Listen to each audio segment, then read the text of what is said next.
As is usually the case. He will always lose. Hey, everyone. Welcome in. We are live right on time this time. Not usually I'm a little bit early, but not by much. Who knows if anybody else will show up? I did invite Elkite. I know Tanky will probably show up because he's the one who wanted to talk about those playtest packages. So it's perfectly fine.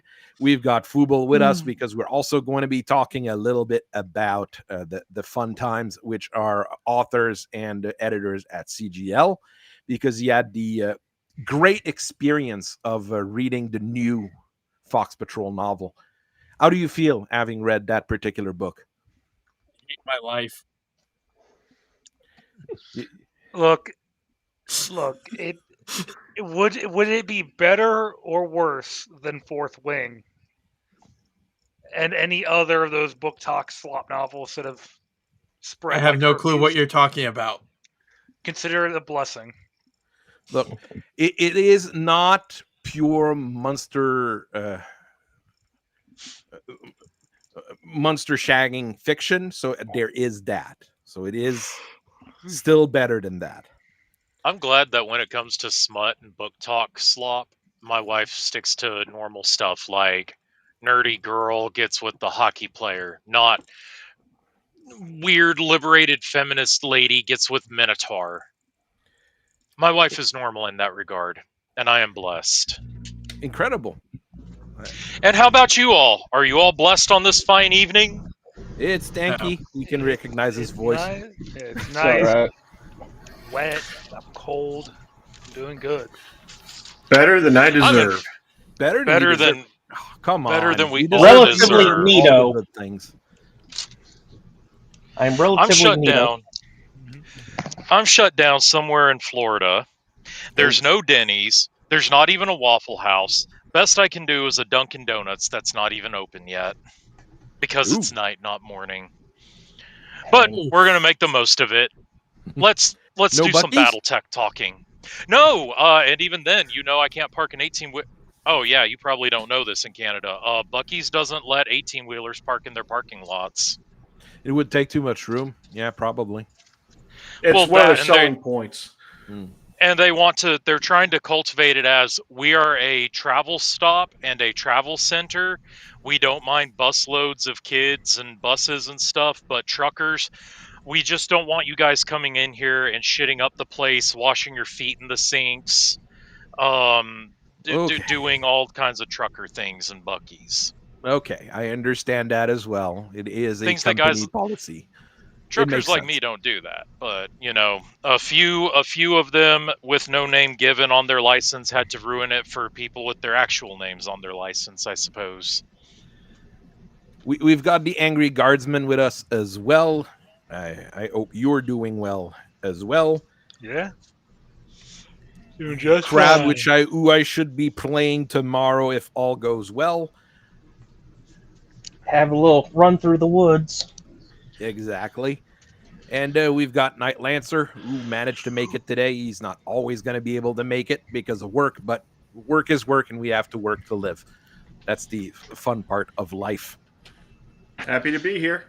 I mean, if I could live off making streams and chatting on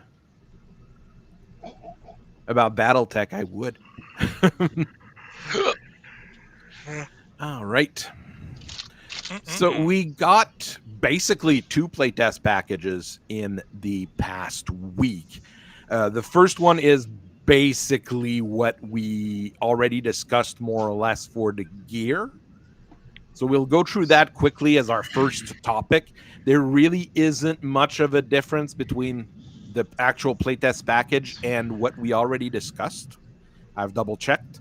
There's a few things and a few things that they're talking about. They are talking about a balance bat and game balance, which is never a good thing in Battletech, unfortunately.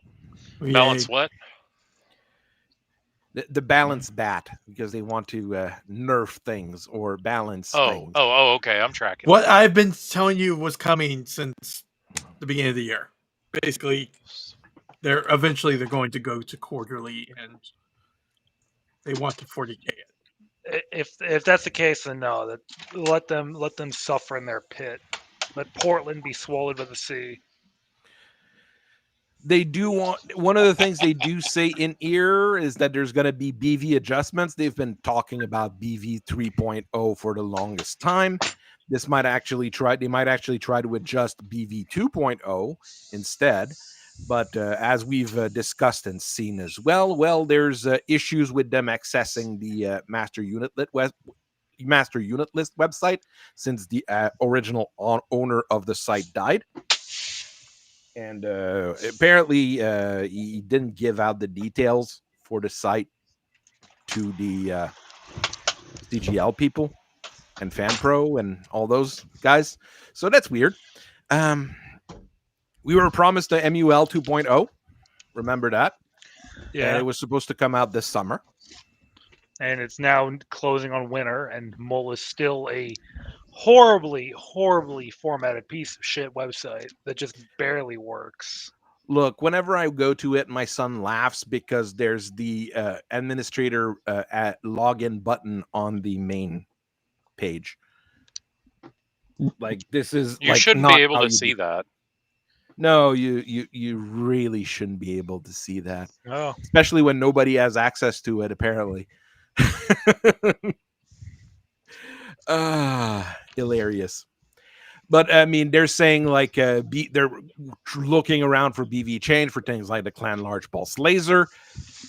Okay, yes, the Clan Large Pulse Laser might be undercosted a little bit. Nonsense. Okay, here's a stupid question. I know I'm just being logical.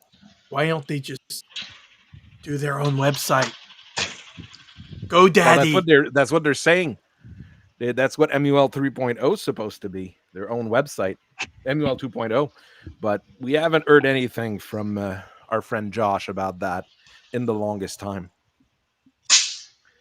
Just why don't they just go onto LinkedIn and find a couple of programmers and hire them That's as too expensive, contractors for a Kanky. little That's while. too That makes expensive. sense. They like go to Fiverr. they like contractors so much. Go to Fiverr and be like, hey, get some guys from the Philippines to do it.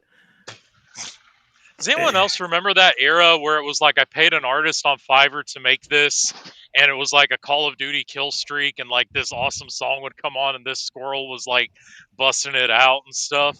Does anyone else Wasn't remember that that? like 3 years ago? Sounds about right. 3 or 4 years ago. I missed those memes. I mean, Fiverr still exists, and you can still use it for a variety of things, but for specialty things like we usually do, not as much.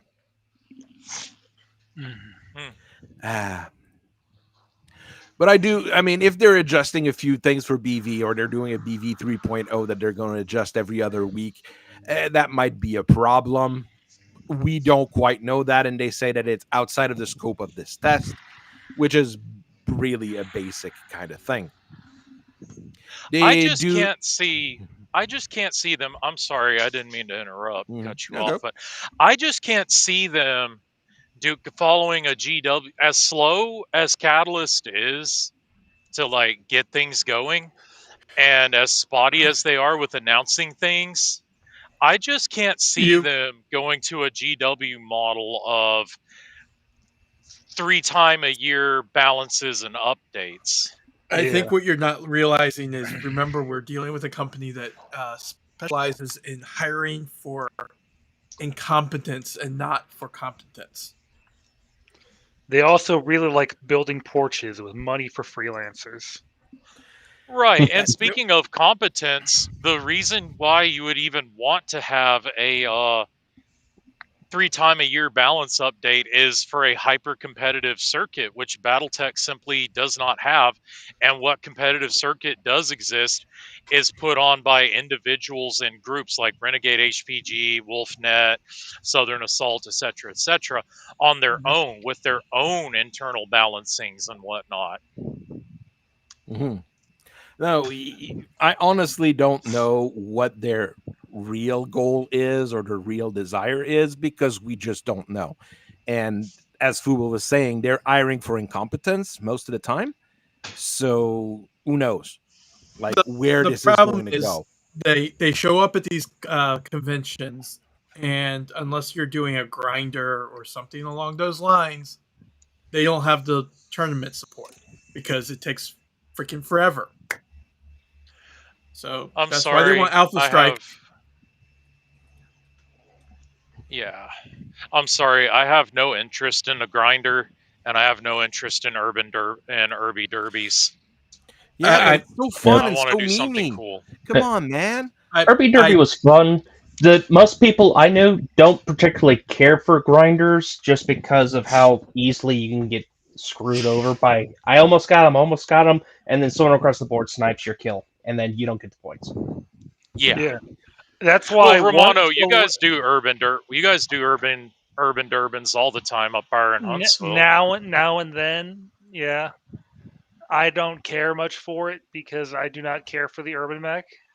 I will use it in its intended role, but if I want to do a free for all, I want a proper Solaris brawl. Let me break out the chainsaw. Let me break out the flail. Let me do Break some out break out the- Ishimara. Break out the Brawlinator imp that I just put in my video. But like I said, I'm that's gonna where send they Mike want Tyson to go. in a banshee in there. Ishimara, double blind with gunslinger for pilot gunnery. And that's just reading through the lines. I mean, Catalyst is basically taking every bad decision GW has made and trying to apply it to themselves. The issue is Yes. they don't have the momentum and the clout. And I Mhm. think it's a big thing too is why if they do intend to do that, we're gonna see them go for a harder crackdown on like the community Ragic asset, the 3D printing assets, because so much of that is people making models for mechs that have never seen the light of day or are still stuck in pewter hell. At best, yeah. Yeah. I mean, I just got all the War Wolves printed. Gonna be painting them next week, probably. Sad hermit crab noises. But here's the problem: most of this is all self-inflicted by CGL. Mm-hmm. Oh yeah. Mm-hmm. I mean, it's not like CGL loves shooting themselves in the foot and betting Correct. on the wrong horse all the time, right? Or taking the wrong lessons from something. Mm-hmm. Definitely. I mean, through it all, who the hell is Quincy, and what the hell is Quincy's Tavern, and why was he so important that he gets a box set made with Catalyst while we're still over here? Like, where's the Celestials? What is Quinn? What is this? What? Yes. Is that Yeah, new dude. thing? Yeah, what dude. now? All the Tuesday Newsdays and stuff. Rem's always hawking this dude and his D&D. Oh, so it's something that has campaign and nothing stuff. to do about CGL or their product. Mm. Oh, great. It's like some dude who runs a D&D game, and like CGL is helping him make a box set based off his D&D game or something. The cookbook. That's super important. Okay, I know my wife likes those. This explains stream D&D so games, but it's gotten to a point just where like the lock. Let me guess. All of the dungeons they dive into have wheelchair ramps. I hope they do. I hope they're fully OSHA certified. Look, man, the Lich. I gotta go on mute, but I'll be right back. I'm still here. I'm always here. The Lich complies with ADA regulations in his Tower of Perpetual Torment and Unholy Abomination. Meanwhile, the Paladin faces hate crime charges if he uses Greater Restoration to fix Billy's legs. Oh, and you get people really mad when you say like, yeah, well, you've got spells. You can cure all that stuff. People get really mad. Like, I haven't seen people that mad about stuff like ever. All right, but the package. Things are we pretty must much stay focused, brothers. It's a nice package. This is unironically, it's a nice package. Yeah, this is probably the better changes. Damage, explosive component damage standardization, we had already talked about. It makes things that explode in your body less dangerous. AMS is still not good enough. Literally, like AMS should be every missile flights that come towards your mech for that turn are affected. Or an AOE. Like the A missile, one the missile hex can. AOE. Yeah, our house rule. No, is I was thinking hang on. 90, Our- 3 hex. Our hex is our house rule we use to make the AMS better is a 2 hex AOE that can protect other mechs, but it still abides the you tap an AMS for 1 missile flight. So if you're dealing with like a Kraken 3 dumping all 8 lerms at you, it's gonna overwhelm the AMS. But somebody a commando popping up and chucking an SRM6 at you, it can handle better. Yeah. Well, the AMS was always talked about as being a repurposed machine gun. Right. So having a range of 90 wouldn't be that hateful. Right. I mean, it should be It's not like so much the target range, and it's next more of within a- 90 and Yeah. stuff. It's more the fact that there's like entire mechs where their whole build is like I have multiple AMS on here, and Nova. because the missile boat didn't shoot at me specifically, that is worthless. Now The Uller with the 3. yeah, as I mean, you give it a small AOE instead of a double tap, and suddenly it's a lot better because now Yeah. the dedicated point defense mech can go body block for the assaults, and suddenly it actually has a purpose. And now you got to deal with that too. You couldn't just overlook it and ignore it. Right. I mean, that's the thing. Like AMS, they could still improve on it. And that was what we had already discussed. Armors, we had already discussed basically the armors that were pretty much pointless are now less pointless, which is good, right? Yay. Like heat dissipating is still really bad, but it's just a little bit less bad. The other ones are more or less. Laser reflective is debuffed. They give it a nerf. Didn't need it. It didn't need it. Probably didn't need it, but it makes heat dissipating armor more special by doing that. I guess so, but it's just so fragile when you get kicked or punched or meleeed while having that armor. Or fall down. That too. My biggest problem with laser reflective is the fall damage, not the physical, but the fall damage. Because you're always gonna fall. Every game you're gonna end up falling, right? So not unless you're like me and you learned your lesson one too many times, so you start paying to have 2-up pilots so you don't fall down. I do that just because the amount of melee I do. Yeah, autocannons, an extra thing that was not in the previous, like just text document that they dropped. Autocannons are basically 2 hits to be destroyed, according to this. That is a So massive big. buff. That's big. Dear Lord. That basically means you have to crit a Kraken's arm like 10 times in order to cripple its Ultra EC2s. Now the arm might be By gone. that time, you would have blown it off. Probably. Yeah, but it just makes this- it makes the fact that ACs are so damn heavy and so damn big, huge. they don't just get turned off the first round. Yes, my Atlas's Now we know that- AC-20 won't get immediately knocked out by some stupid lucky through hit crick. There you I go. mean, now it shows that autocannons come inherently armored and hardened and ruggedized, but through it all, the victor is now vindicated. You're thinking about Atlases and their AC-20s. What about the victor and his AC-20? No one ever And his cared about the arm, victor. yeah. Oh yeah. But now the victor is now actually going to be a viable combatant with this rule. Hell yeah. Me and my bushwhacker getting the LPX-10 knocked out because of the arm just catching strays. Romano not mentioned the Bushwhacker challenge. Impossible. The bushwhacker is a sublime mech. Dare I say the best of the Intersphere Oh. 55ers. And once again, all Oof. AA mechs get buffed. I mean, I am all for that particular upgrade, and I think it's going to help But the thing is, it's not. They do say that it's not like if it was armored. You need. It's just as that. It'll just have that pip next to its name, and if you take a crit on it, you take out the pip, and the next crit, it's gone. It's not as strong as being armored, but it's still. I do think it's a pretty good Yeah. upgrade. Also, I think there's a caveat about if there's an armored component, it you don't get the benefit because the armor's already there. Had to fill out another page. Well, the thing is, the armor you'll take the armor and then if you get it again, and it'll go to the crit of the one free crit you get on your autocannon, and if you get crit the third time in the same slot, then the autocannon's gone. So I mean, And your armor, your torso is probably gone.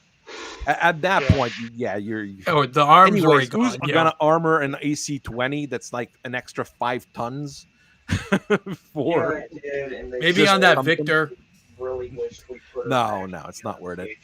On the Victor, you don't have enough room on a Victor to begin with. So Ultra Auto Cannon no longer jamming. They've kept that. That's fantastic. No issues there. Enormously huge. We love it. Rotary auto cannons, you can shoot the turn you unjam them. That is also pretty darn good. Basically throw her on the ground. And you can you can take caseless with your rotary auto cannons. That'll be hilarious. Did they actually put the caseless rule in there? I don't think it's listed here, but I think it's still attached where it will. The caseless are still attached. So if you roll a 2, well, good luck. But, well, no. I'm saying in the playtest package, because I read Goonhammer's review of this earlier, and none of them mentioned rotary caseless autocannon bullets. These weapons can now select caseless ammo as a special munition type. Dude, those Goonhammer goobers looked right over that part. Because I mean, on the rotary AC2, you read how they were fellatioing Brian Young's outfoxed. Rack hatchet, haven't read that yet. I mean, on a rack 2, the caseless ammo are not really important. On a rack 5, things are gonna get funny. You're gonna be able to full auto that thing all the time. Once more, the Jaeger mech gets buffed. All buffs for the Jaeger mechs are good. C3 changes are weird because it's a C3. ECMs are less effective against C3 than they were before. I'm not sold on that. I'd probably prefer the C3 to just nuke the ECM to just nuke the C3s like they used to, because that's the point of having ECMs during the jihad. Oh wait, no, they don't want to talk about the jihad.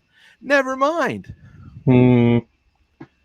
Heavy duty gyros, that's another big change. Heavy duty gyros will now be good instead of pointless. You have to basically nuke the entire gyro for the gyro to be gone.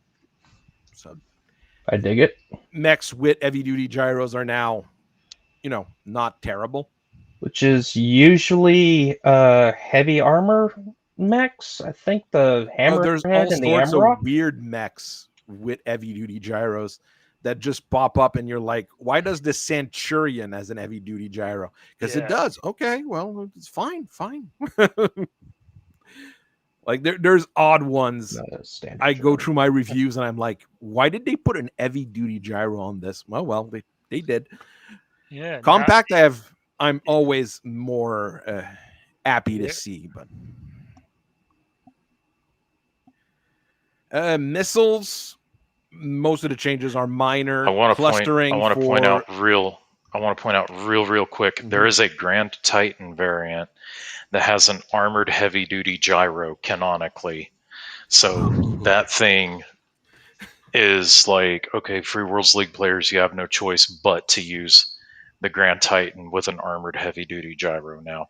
It will never fall down. The greatest thing is like the entire mech's destroyed and you're like, yeah, we recovered the gyro. Now you can model that in game by just putting a giant jock strap on it. There you go. This ain't a bad Grand Titan either. Yeah. Grand Titans are generally pretty good. Well, it has a sword. All right, I have to use it. Advanced Is tactical it missile now is it the clustered one at 6 rather than 5. Extended range NLRMs no longer deal less damage in their minimum range, and they can now use Artemis 4. That's actually a big upgrade.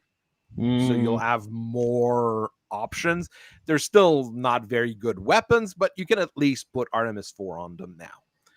The one big missile change is the MRMs that no longer get their penalty to it, but they get a penalty to cluster at all times. So basically, the Apollo's now built into everything, and they have no idea what to do with the Apollo. So they're like, we'll kick it down the road.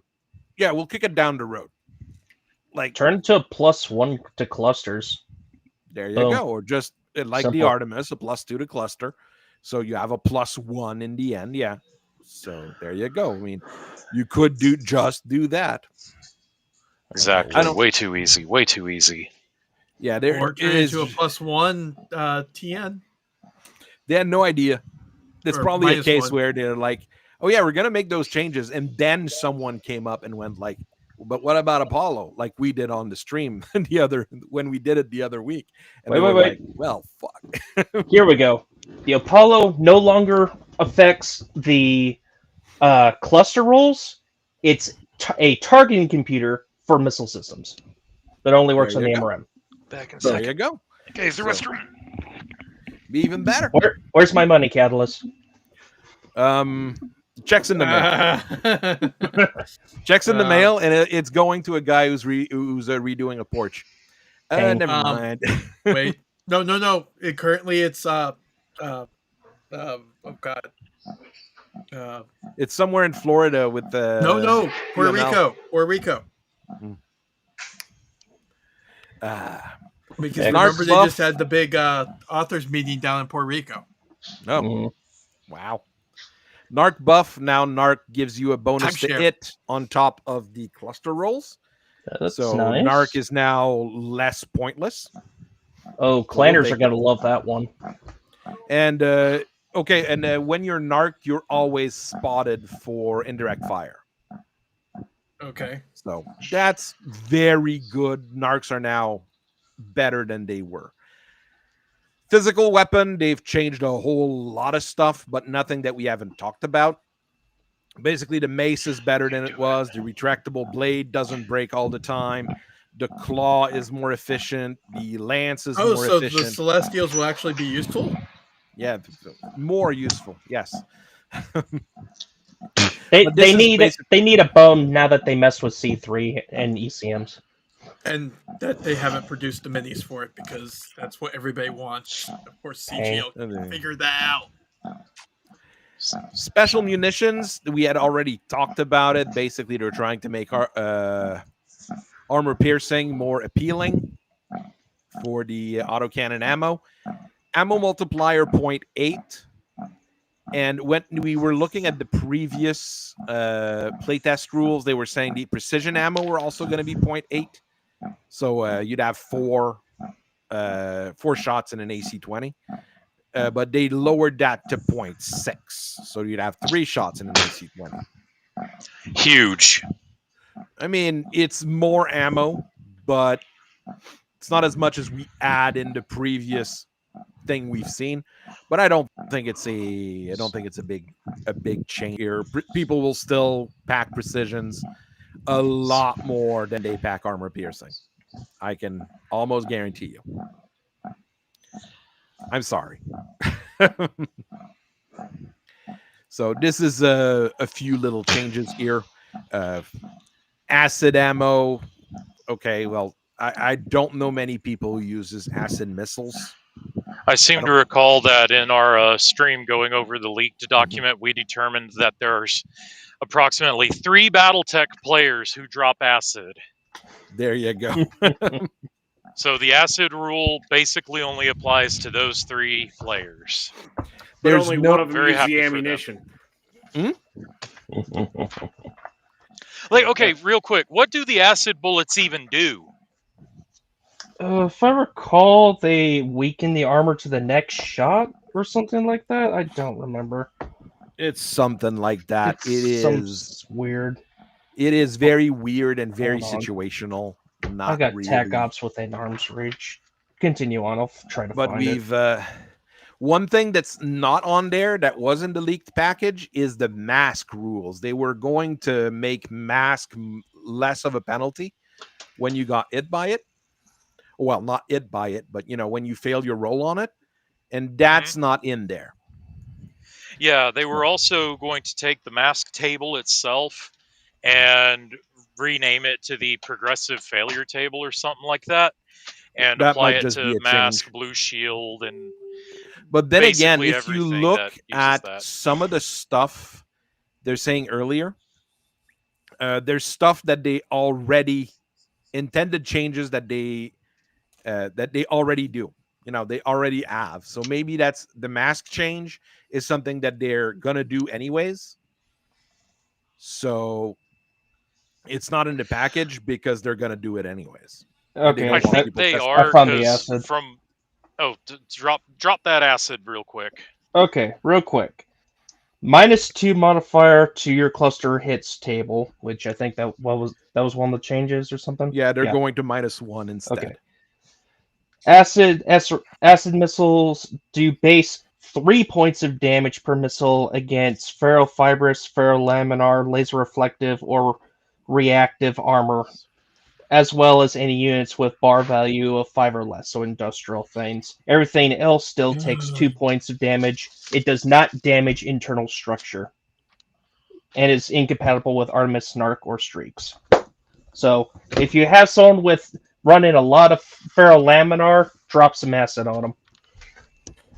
But Okay. but no crits. But That no makes me crits. sad. Yeah, Yeah. No crick. No crits. You don't get no So- crick. Nope. Nope. No crits. No crits No for crick you. for you. Yeah. So I mean, it'll melt a Shiro down to its bare bones, but it won't. But the Shiro is still Shiroing.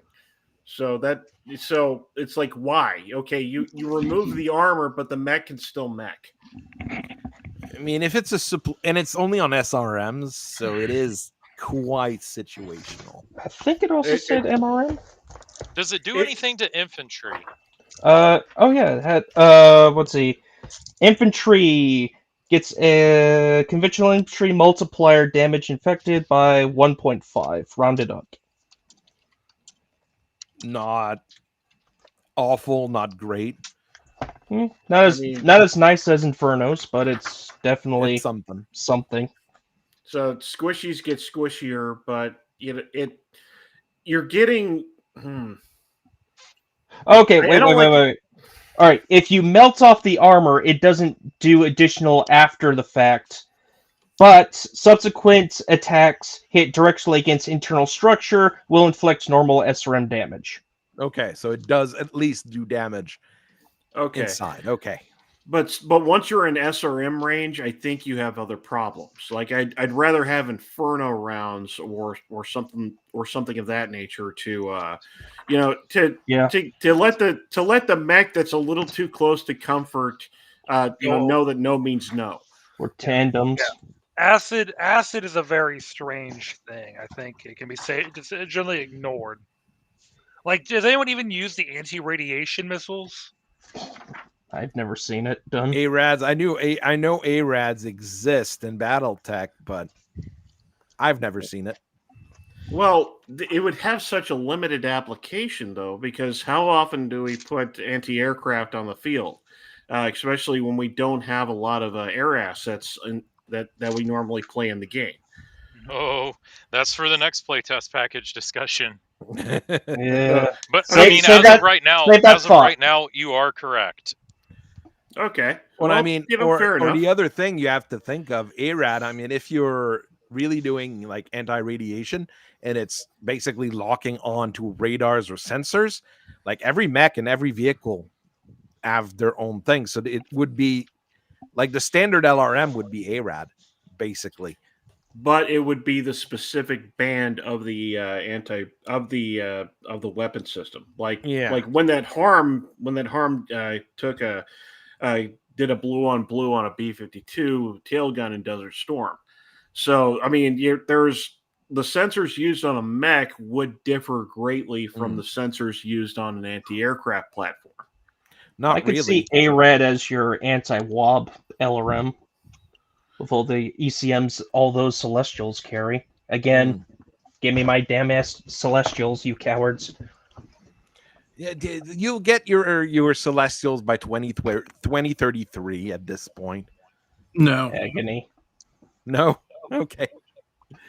Catalyst We'll get the business. Scorpion and the Scorpion Lamb and the Shadowhawk Lamb before, you think? No, I'm saying the Catalyst will exist by then. And then we get the Celestials. Then we get the Celestials. Huzzah. Moving on.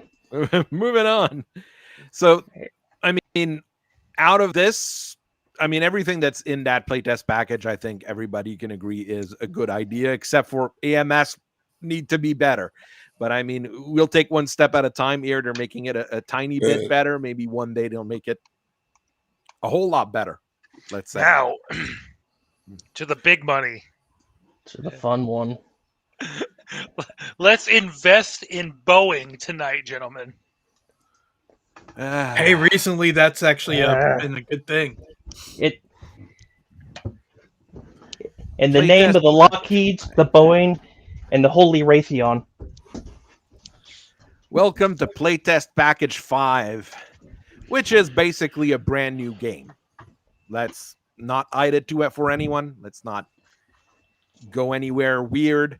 This is a new game altogether. It is not. It's a game on top of your game, though. So you've got your Battletech game going.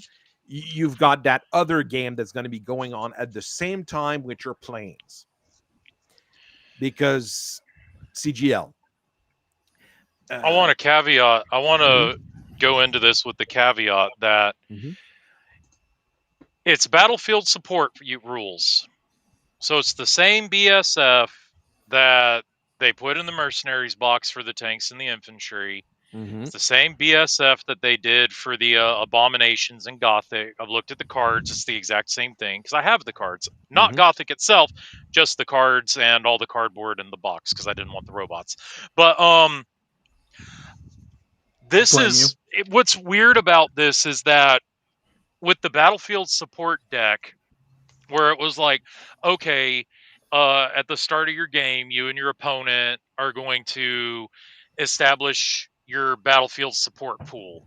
So, like, if me and Romano are playing and we each have 150 points to devote to battlefield support, I can bring that in the form of cards for off-table artillery strikes, bombing runs, strafing runs, etc., or I can say, here's my battlefield support demolisher, because I don't feel like doing the actual vehicle rules, but I still want to put a vehicle down.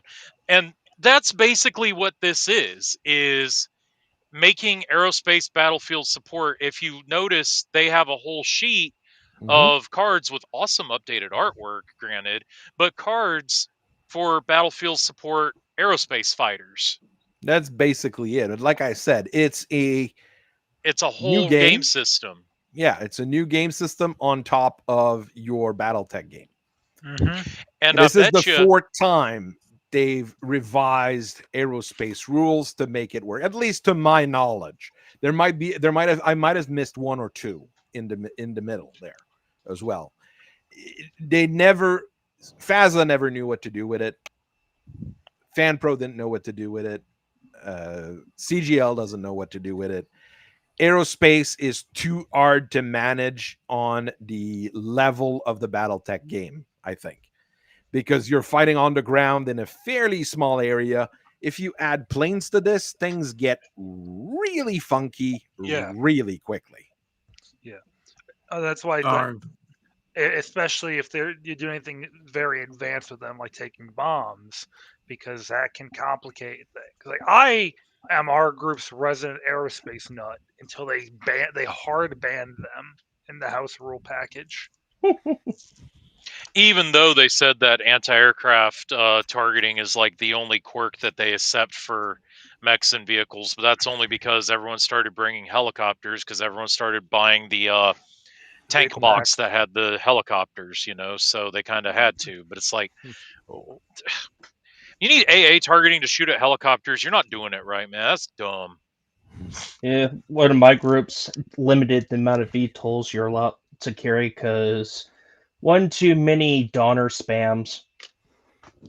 I mean, I just spam warriors. I'm nice. I spam warriors with a medium laser and 2 SRM2s. That's all I bring. What is On a a couple. Donner? It's a clan VTOL with a ER large laser. Oh, And then I'd also run Balix. I may be the reason that rule was put in. meanwhile, At least you're honest. So many yellow jackets. Meanwhile, me with the Karnov, using as soon as it's dumped as jump infantry, it goes to ground level and runs into a mech. You love it.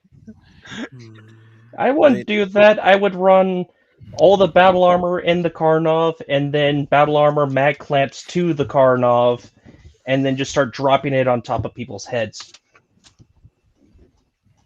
Or that one time with the paired jumpers. We don't talk about that one. Hell I don't yeah. know. I think anti-air is good to bring just to give it to those arrogant sylph battle armor just float around the battlefield looking at you. They're like the bastards. What's the VTOL proto-mech again? I can't remember. Oh, The Svart Alpha, and it's not a VTOL, it's a Wiggy. It's a wig. It's a wing and ground. There's so many He has weird hang things. gliders. He hang glides. Mm-hmm. He's just being a silly little guy. Hell's horses can take that, but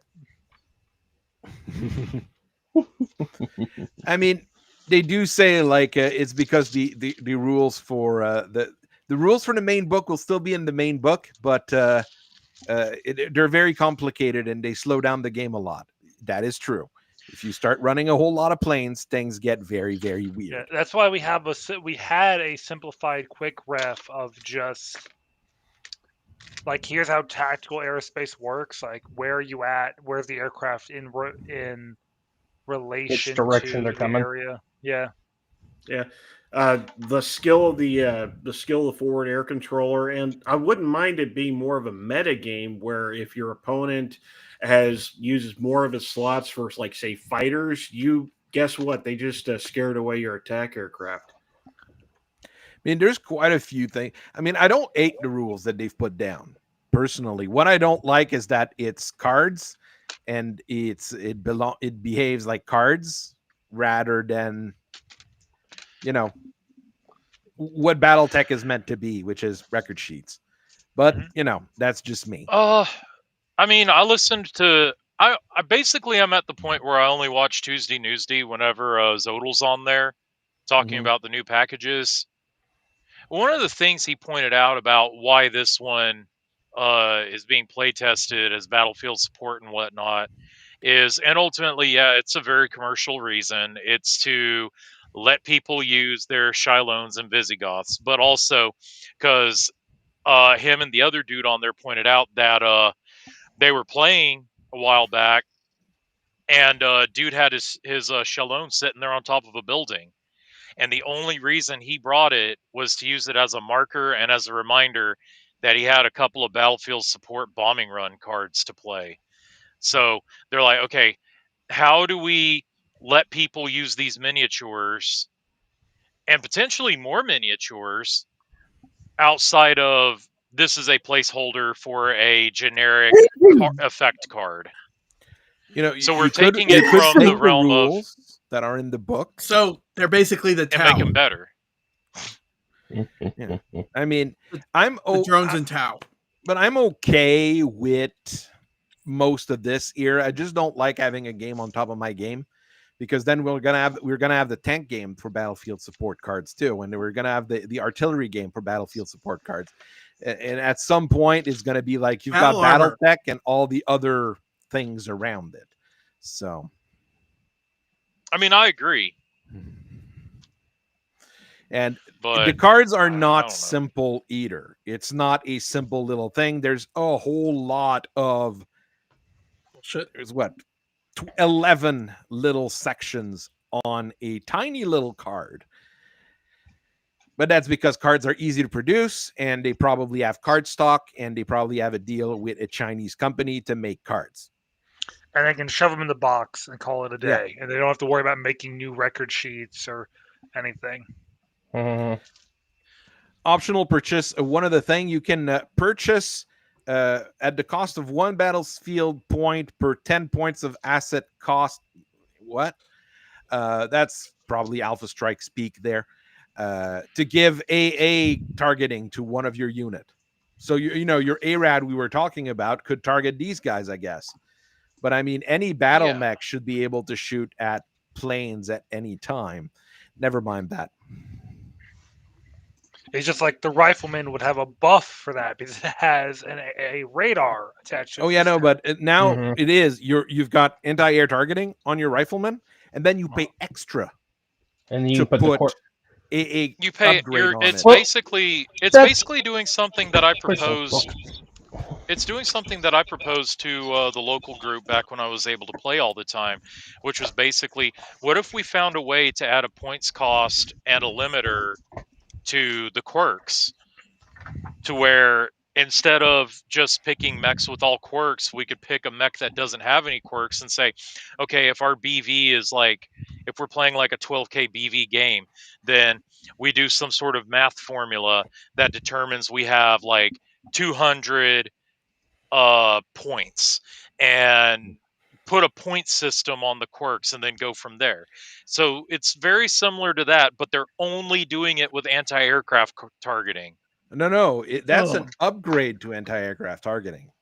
Okay, I found it. Yeah, this was already a thing in campaign operations. Okay. I thought that sounded way too familiar. Really? If you either there's the under the you can do a lance, a specific AA lance, which will give 2 of your mechs, I believe it says here. Yeah, 2 of them gets anti-aircraft specialist, so they get an additional like -2 to hit, and then a +1. What was it?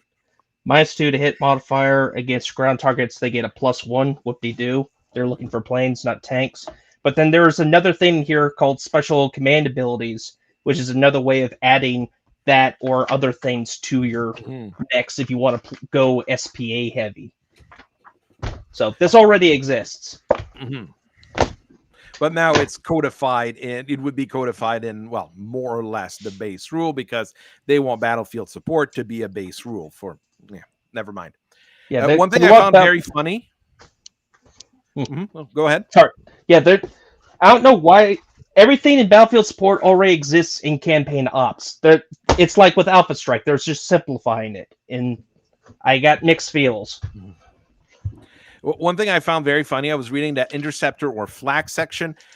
Flak is cheap, but you get what you pay for. It's difficult to fire air and ground targets at the same time. Flak have a very short range, so you have to cover. So you need a lot to cover the battlefield. Here we have the German Flak 88, which is a World War II gun. Yeah, it can hit up miles. So horizontal range of 1,400 meters to 150, 20 meters. So 14 to about 15 kilometer range.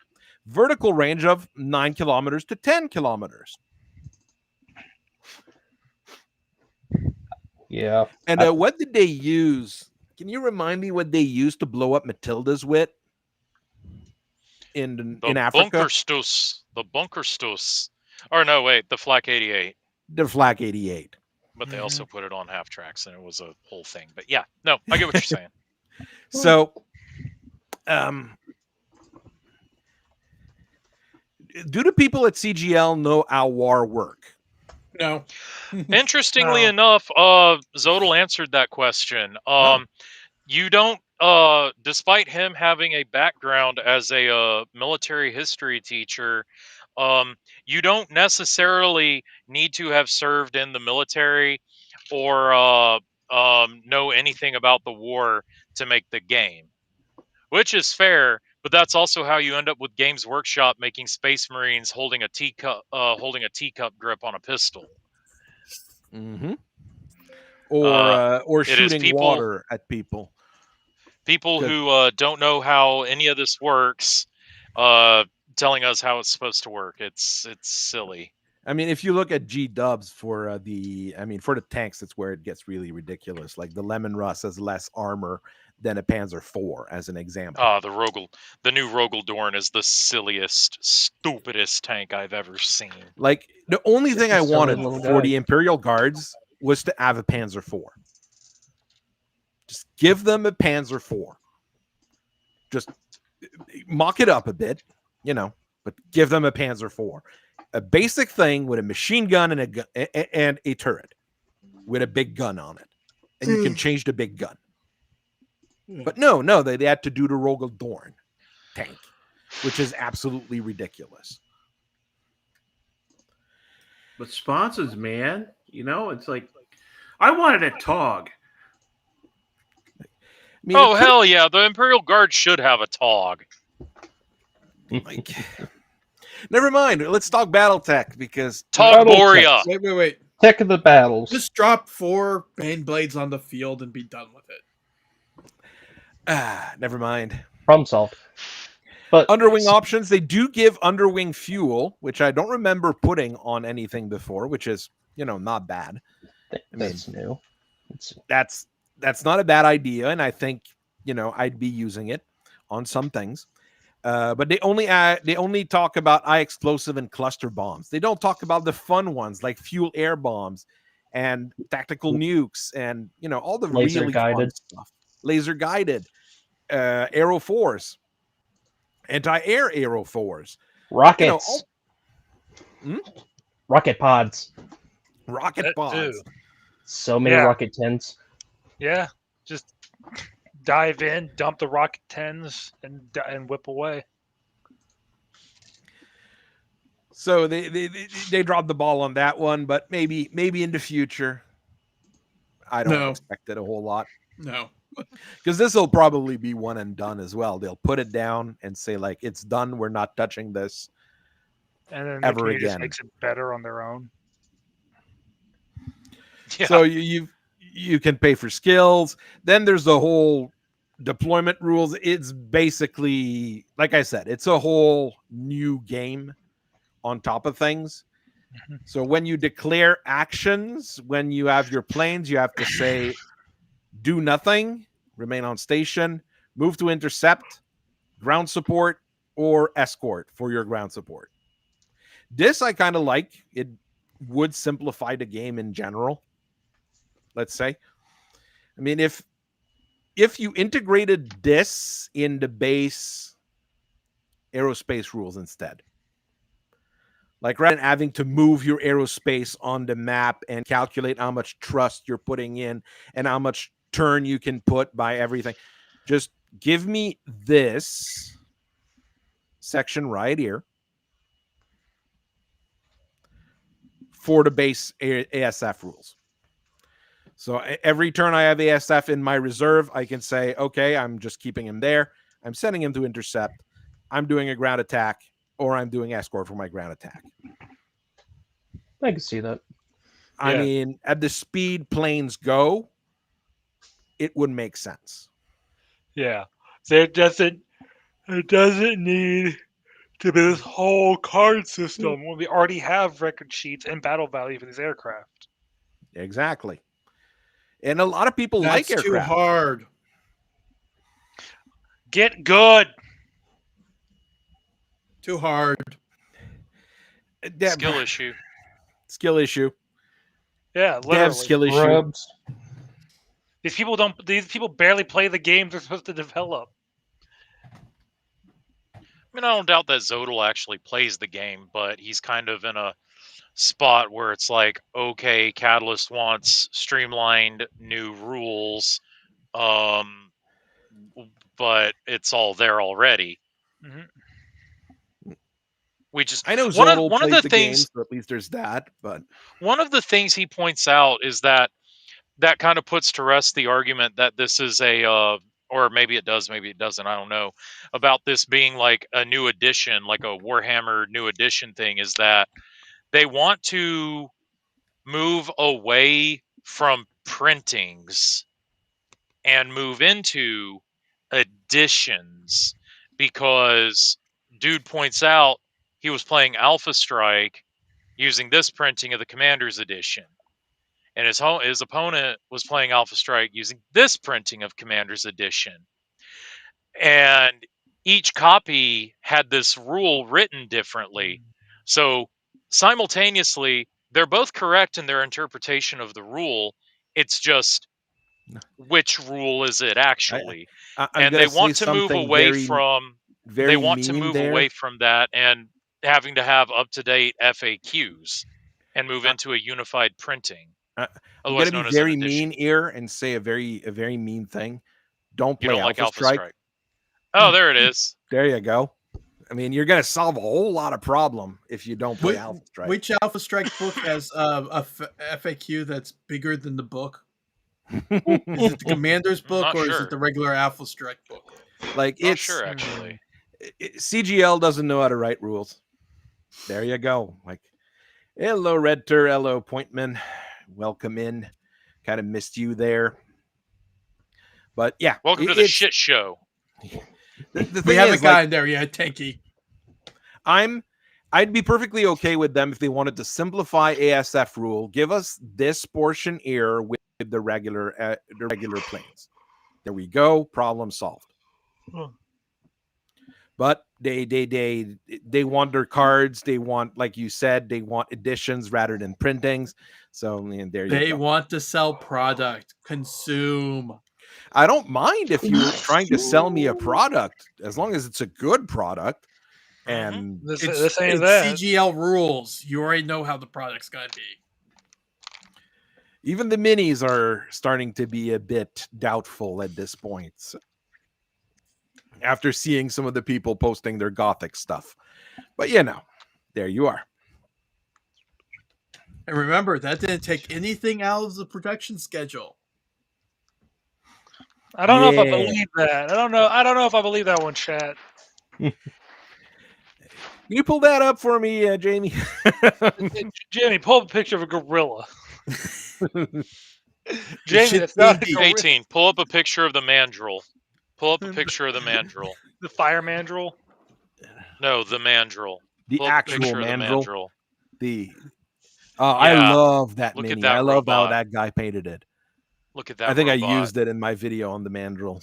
I love that those one. Big boxy missile launchers. For some reason, I thought get in his face, he's gonna fuck you up. I thought that was the fire mandrill, but I guess it's clan fire mandrill. Yes. Clan fire mandrill. Cool. The yellow one's also pretty cool. Let's be honest. The fire support mandrill. The ape escape. Look at those fists. I bet you if that little 35-ton light mech punches you, he's gonna fuck you up. You could probably climb on your assault mech. If your assault mech's got reflective armor. Can you imagine how strong the Myomer bundles and its internal structure have to be to let it walk on its hands like that? Just walking around all day like that? I'm going to start walking like that. Whenever I jump out of my truck, I'm going to start walking up to the customers like that. I'm going to be a menace at the truck stop. Probably not a good idea. I can read English. I can get away with it. I can read English. That's a start. I have all the Dr. Seuss books with me. I've seen some of the Gothic stuff. Some of them are better looking than others. It's definitely a quality control issue. They are just slapping stuff in the box. No, that is not a quad. That's not a quad. He just got them long arms. He's got the funky arms. Like the Legionnaire. He's a monkey. Legionnaire has unreasonably long arms. He's a monkey. He can walk on his hands and his legs. He can be a bipedal or a quadrupedal. He can do whatever he wants. Since he's Fireman, some pilots pilot him as a quad. Some pilots pilot him as a bipedal mech. And they get into fights because of it. And welcome to the Fire Mandrills. Yeah, Fire Mandrill is Clan Florida Man. Florida Man mixed with Fire Merrick. Mandrill. Isn't there something? With a hint of that West Virginia Appalachian hillbilly, 3 families control this one area right here and only marry within these 3 families.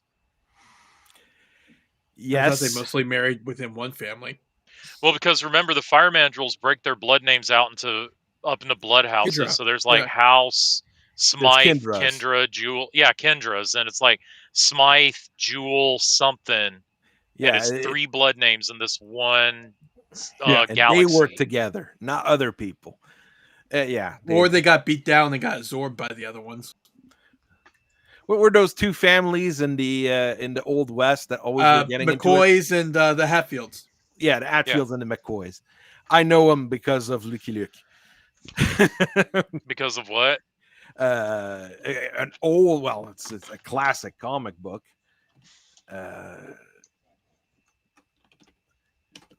Lucky Luke. I mean, it's a classic comic book. There's in France. I mean, this is basically one of the first big ones after World War II, after like Tintin and stuff. Wait, so you're telling us that France had a cowboy period? Oh, Lucky Luke is the longest running, one of the longest running thing as well. And I mean, they've been, there's a bunchful new guys doing it as well. Wow. Oh crap, we don't see it huge because the way they did the Atfield and McCoys, I think the Atfields have very big noses and the McCoys have very big ears. So that's how you differentiate one from the other. And when the story's done, they intermarry, and the kids have very big ears and very big noses going forward. Oh God! Like Lucky Luke is wonderful. It's one of the, it's simple, just fun kind of comics kind of things. All right, so then we're on to like intercepting and escorting. So when you escort, you can hit an interceptor. If you interceptor, you're going to hit a ground attacker. If you're a ground attacker, well, you ground attack. You know, that's how it works. And if there's more interceptors than anything else, well, they're just floating and you can start attributing them on other things to double up or whatever. Yeah. Then there's just the rules for various types of interception because that has to be complicated. Oh yeah, they I wouldn't mind, like I said, I wouldn't mind, but it's complicated to be complicated sometimes. And you'll have to learn all of those rules to make use of those cards. So makes things difficult in a way. So, and then you have to do the intercept check, and then you do the ground support checks, and you have to declare flags. And I understand the concept. Trying to make the game easier.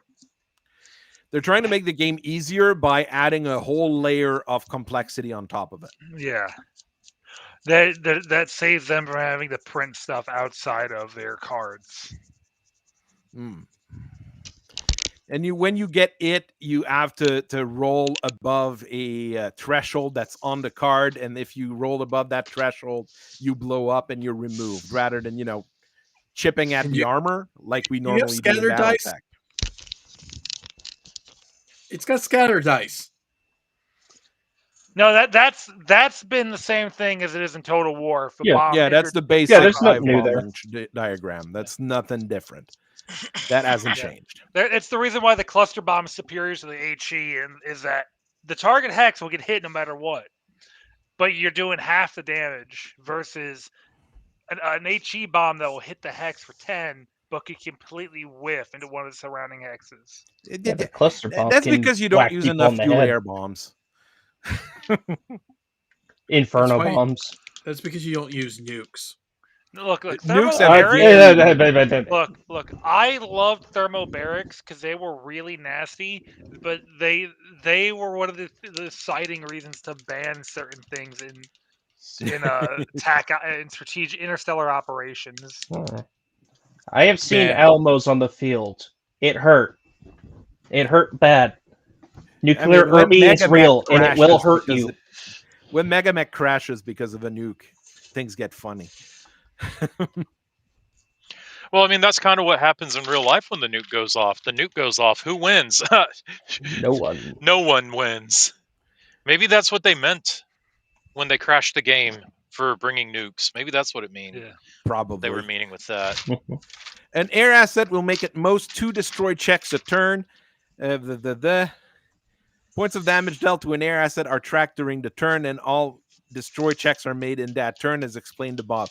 Like I said, it's a layer of game on top of a game. So it's very odd, in my opinion.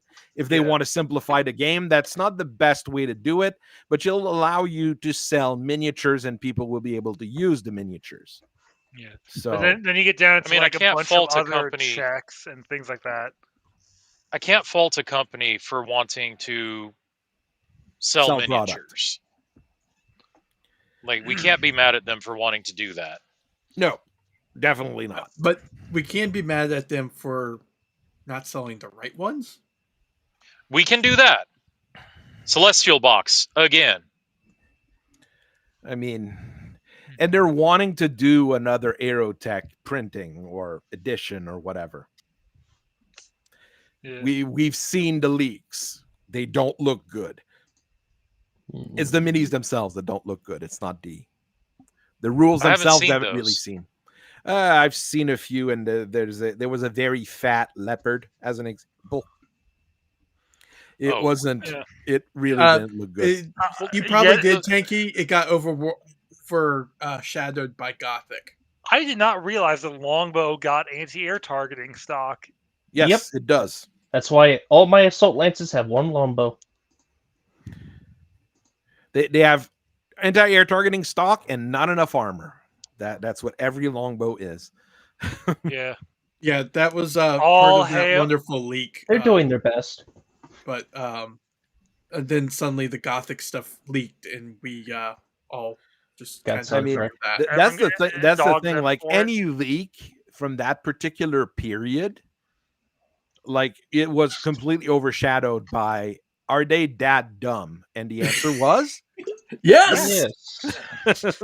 well, I Affirmative. remember in the Gothic announcement they said battle troops is being looked at, aerospace, battle space is being looked at, etc., etc. But I didn't know there were actual pictures leaked.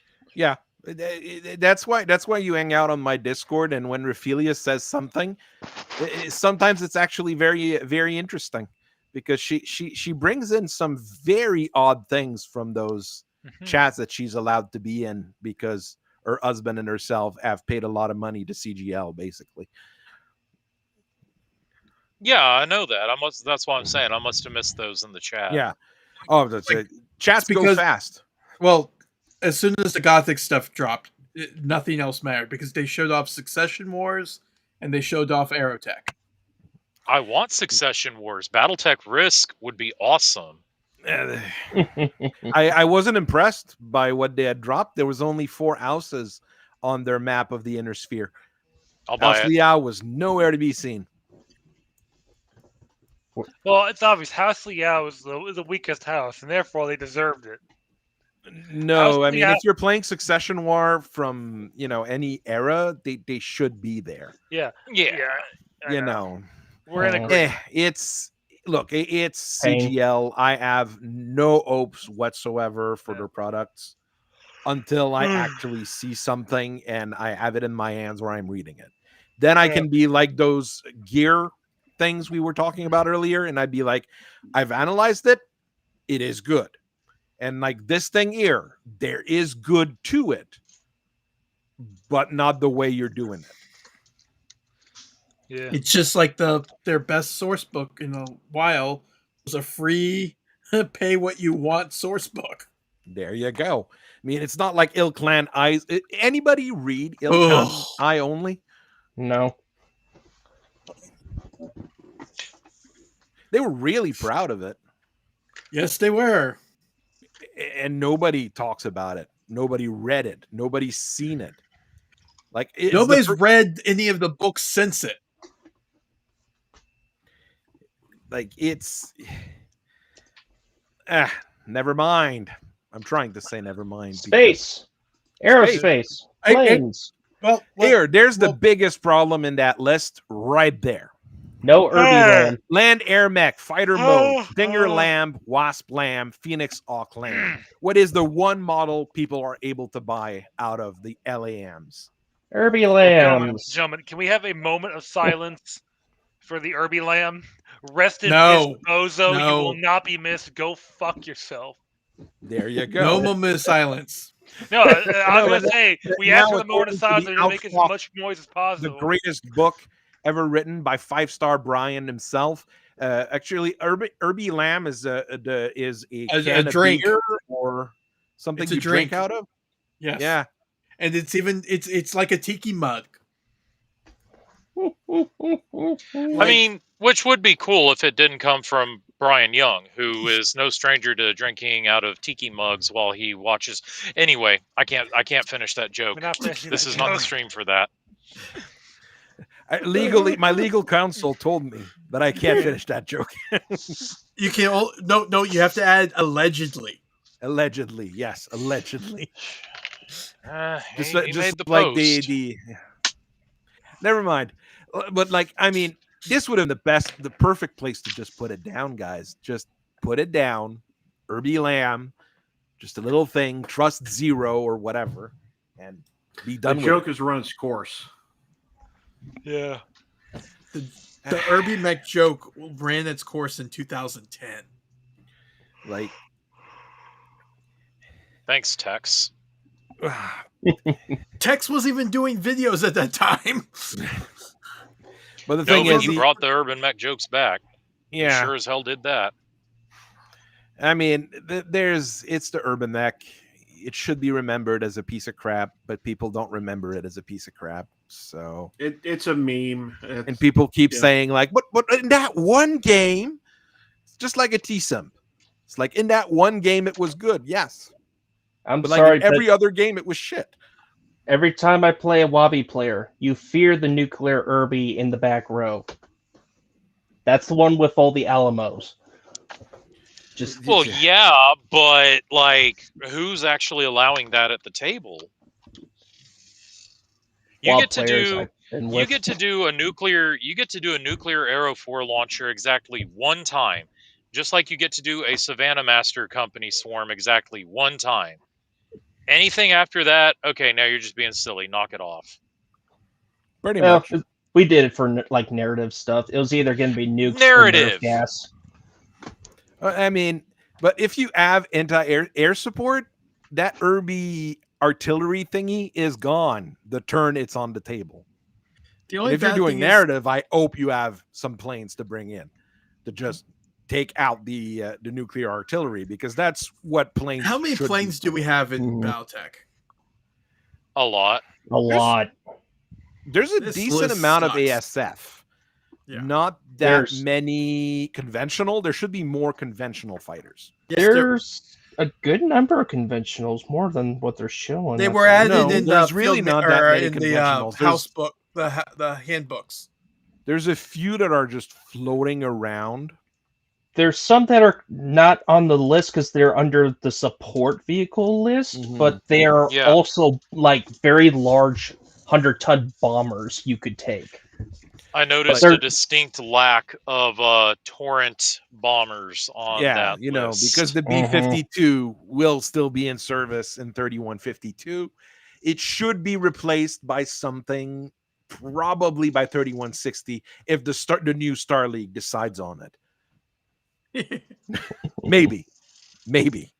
I don't guarantee it. Where's the boomerang catalyst? Where's my boomerang catalyst? I want my little spotting plane. Where is it, Catalyst? They probably have no idea how to make that work. That's probably the problem. Do they even remember exists? Cowards. No. Catalyst knows their stuff exists. You could probably treat it like a weird VTOL. It's a spotter plane. It does spotter plane things. Yeah, he cruises close enough to see the enemy and maybe get shot down. I mean, a mech buster. If there's an Irby RT in the back, there's a mech buster. The mech buster is cheaper and will take out the Irby RT. There you go. That's what mech busters are for. And even there, a Meteor or a Boeing jump bomber should be able to take it out with bombs to begin with. So Irby RT is dangerous to a very small extent. But I mean, you do have like the stats for all the main ASFs on there. And I say the main because I feel like there's some missing, but there's not that many. there's enough ASF to mean that there should be like models and people talking about them. The ones I see are definitely the ones I would recognize. So there isn't like oddballs in there. So I guess that they went that route. Just wish they would have given you your boomerang and given me my torrent. Because nothing says I only get to play once a year and I want to make it count, like being able to drop 120 tons of bombs in one turn. Well, I was happy to see the Hydra Asp. It's gone. There you go. They don't have all the cards, but they have a nice little subset to see like this is what it would look like. I'm more or less fine with it. I mean, they're at least giving you the tools to play test with. Yeah. They even give you blank sheets to like fill in the blanks with all those ones listed over there. Point Man bringing up a very good point there. Faso wrote 3 good fighter games, and Aerospace and Battlespace were not them.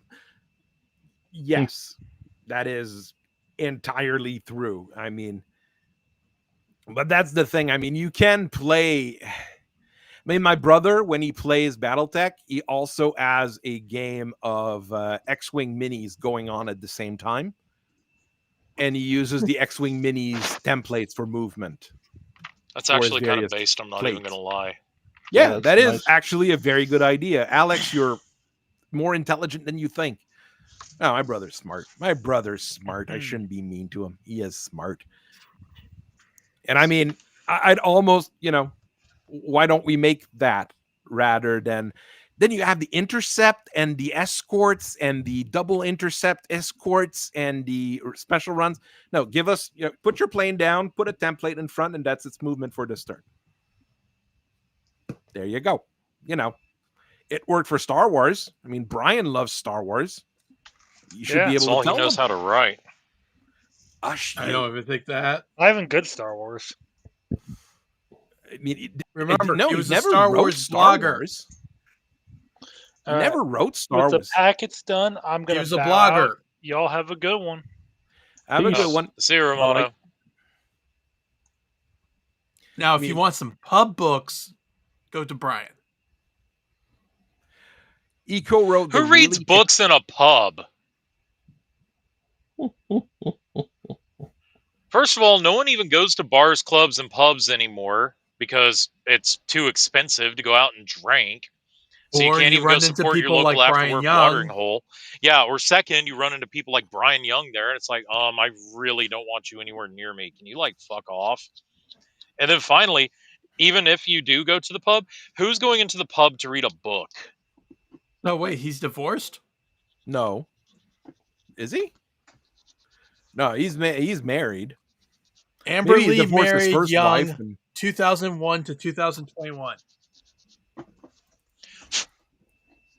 Oh, maybe it's because he doesn't recognize her as his spouse anymore and as his partner or something. Because he does bring someone up. Let's not try to go too far into that. His personal life is not the reason why I have his Wikipedia page up. Hey, I'm just looking at the Wikipedia page. Okay, so let's go to our third topic of the day, which is the terrible editing and writers at CGL. Because Fubel read the fantastic Outfox novel by 5-star Brian Young. By the way, if you're looking for him, make sure you put the Y, because if you look for Brian Young with an I, you find all sorts of cool people, not him. So this Brian Young is basically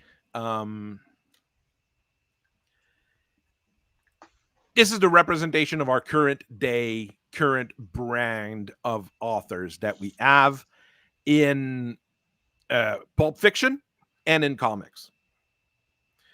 Yes. Let's look at his background. At age 18, Young received local press coverage when he became the first person in Utah to get in line for the opening of Star Wars Episode 1. Whoa! He was the first in line for Episode 1, Reno! Totally, dude.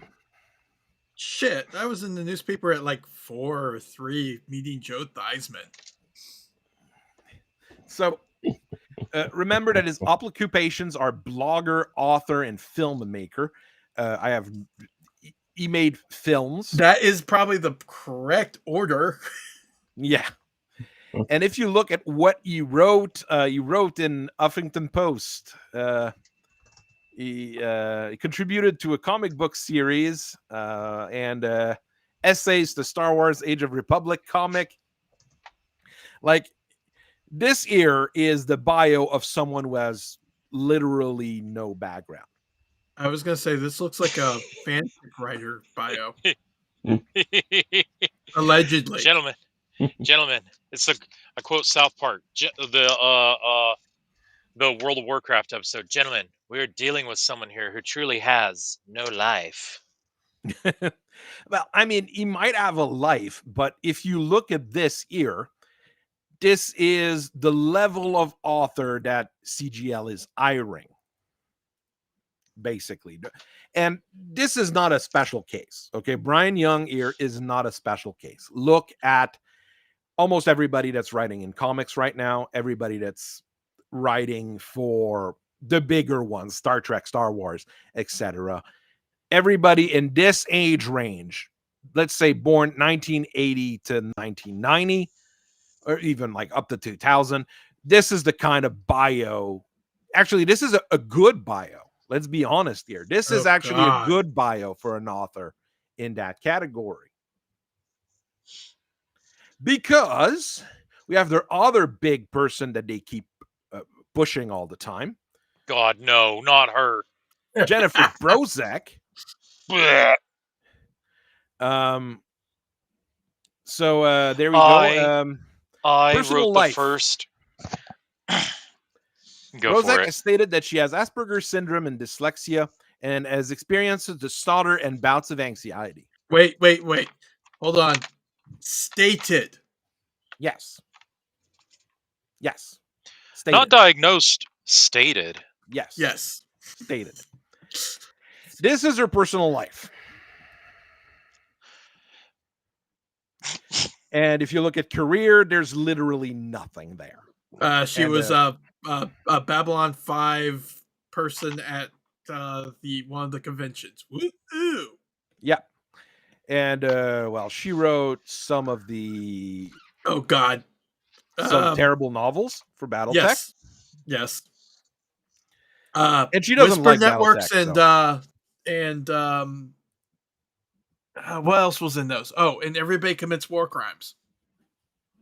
She in her first episode on Tuesday Newsday revealed that she is proud of the fact that she is the author who penned the story with the first LGBT couple. Yes. Some bisexual female Davion mech warriors. Yes. But she won a whole lot of awards, okay? Or she was at least a finalist for a whole lot of awards. This is basically... What are half these awards? It's a pointless awards that nobody really cares about. I mean, other than Hugos, maybe okay. The Hugos are not terrible. The Ennies are not terrible. And the Stokers. Like, yeah. All right. Rainforest Writer Inspirational Award. What the? I wouldn't even list that in my... I don't even know what that is. I mean, it doesn't even have a link to it. So, it's probably not a good sign. And she is one of their editor as well, by the way. Yes. She is one of their top editors. Another person with absolutely no life who actually hates the product. Because she said it on those news days that she truly doesn't like Battletech. She would rather be writing Shadowrun fiction. And the problem with Shadowrun is that you think that Battletech, nobody's buying it? 40% off Shadowrun product in the Catalyst store. There you go. Month of October. Both her and Brian are born on military base. That's weird. Okay, yes, that is true. But neither of them served and they have a resounding hatred for the military. at the same time. Because if you've read some of the quotes Fubel put up in his review of Outfoxed, it is very clear that... Hey, I haven't done my review yet. I mean, it's very clear that Brian Young hates the military, and the military authors that he's going to quote are all fucking assholes. So yeah, isn't that great? Brilliant. At least if we look at their previous slate of authors with Blaine Pardo and Stackpole, Pardo's bio on Wikipedia is a mess because it keeps getting vandalized for some reason. Yep. I'm not sure why or by who, you know. But I mean, at least he's got a bit of a background. If we go through that here, he does have a background in, you know, he's got a bachelor's in business management. He worked at Ford, GM, Chrysler. He worked in some IT stuff, and he writes full time. Science fiction, true crime, thriller, and military history. We kind of know Blaine Pardo here. Everybody's read a few things he's done. Fun fact, he designed the Penetrator mech. Ha ha! Penetrator.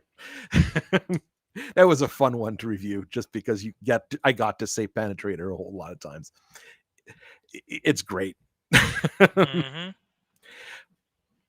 There you go. And he is a very particular individual, but let's face it, he's been a guest speaker at U.S. National Archive, U.S. Navy Museum, Smithsonian, Mariners Museum. I mean, that means he actually knows what he's talking about. Like, people actually want to hear him talk about stuff. And when he does the true crime stuff, he's really interesting. It's really fun to listen to him do the true crime stuff, because he actually knows what he's talking about, and he actually, you know, goes in depth into various things. This is the previous slate of author. That is one of them. The other one being Stackpole. Same kind of age range, a little bit older, but not much. Another guy that has quite a bit of a lived experience. BA in history, which is a good start. And just the list of stuff he worked on is quite significant. And they actually explain what he worked on instead of, oh, he just wrote. Yeah. Some of the stuff is actually really good. Some of the stuff is less good, and that's perfectly fine. I mean, look at Wasteland. Yeah. Wasteland 2, Mercenaries, Spies, and Private Eye. I mean, he's worked on all sorts of things for a long time. He also wrote against Patricia Pulling during the whole occult and how D&D was evil stuff. So he was actually putting his money where his mouth is, basically. So, I mean, he did quite a few good things. And for Battletech, he wrote quite a bit. He wrote quite a bit for Star Wars as well. He got promoted. Unlike other people who are going downwards, he got promoted. Yeah, basically, he went from Battletech to Star Wars rather than being a Star Wars blogger and having to do Battletech because let's not get too much into Reasons. There we go. I mean, I'm not the biggest fan of Stackpole, and especially his more recent stuff where he is... he's taking too much from his most friend of Brian. his Star Wars stuff was good. I did not like iJedi. There was a couple other ones that were kind of but most of it was decent. And honestly, he is one of the bigger author that they had at Battletech until they couldn't afford him. And at some point, well, he's not able to do the Star Wars stuff anymore, so he goes back to them. And that's basically it. But he's probably not earning for money, basically. So he's probably doing it just because he still likes the franchise, I would say. Yeah. So he collects a check. That's all he cares about. He is probably the closest thing you have to Harrison Ford. But both of them, both Stackpole and Pardo, both of them were just on the cusp of, the Vietnam War and things like that. Their lived experience are all in the U.S. or mostly in the U.S. and that's their life, basically. They've done a whole lot of stuff, which is good for them, but they don't have any crazy life experience to draw from. Pardo seems to have a little bit more imagination in that regards. All right. Growing up in the middle of the Cold War did really help older author get the whole thing down. For Battletech, I think it would be a good point of reference to add to be in that Cold War year. Yeah. Of course, I did like his X-Wing series, but now it's not canon. Well, nothing is canon anymore in Star Wars. Let's be quite honest. There's just no canon anymore in Star Wars. All right. But let's have some fun here and look at some other authors through the years and see what kind of background they add. Henri Verne wrote Moran, which is probably one of the biggest pulp series in French. So what did that guy do before he started writing? Well, at 18, he ran away with a Chinese, who was probably a Chinese spy from what I've read in other places, and went to... I said based.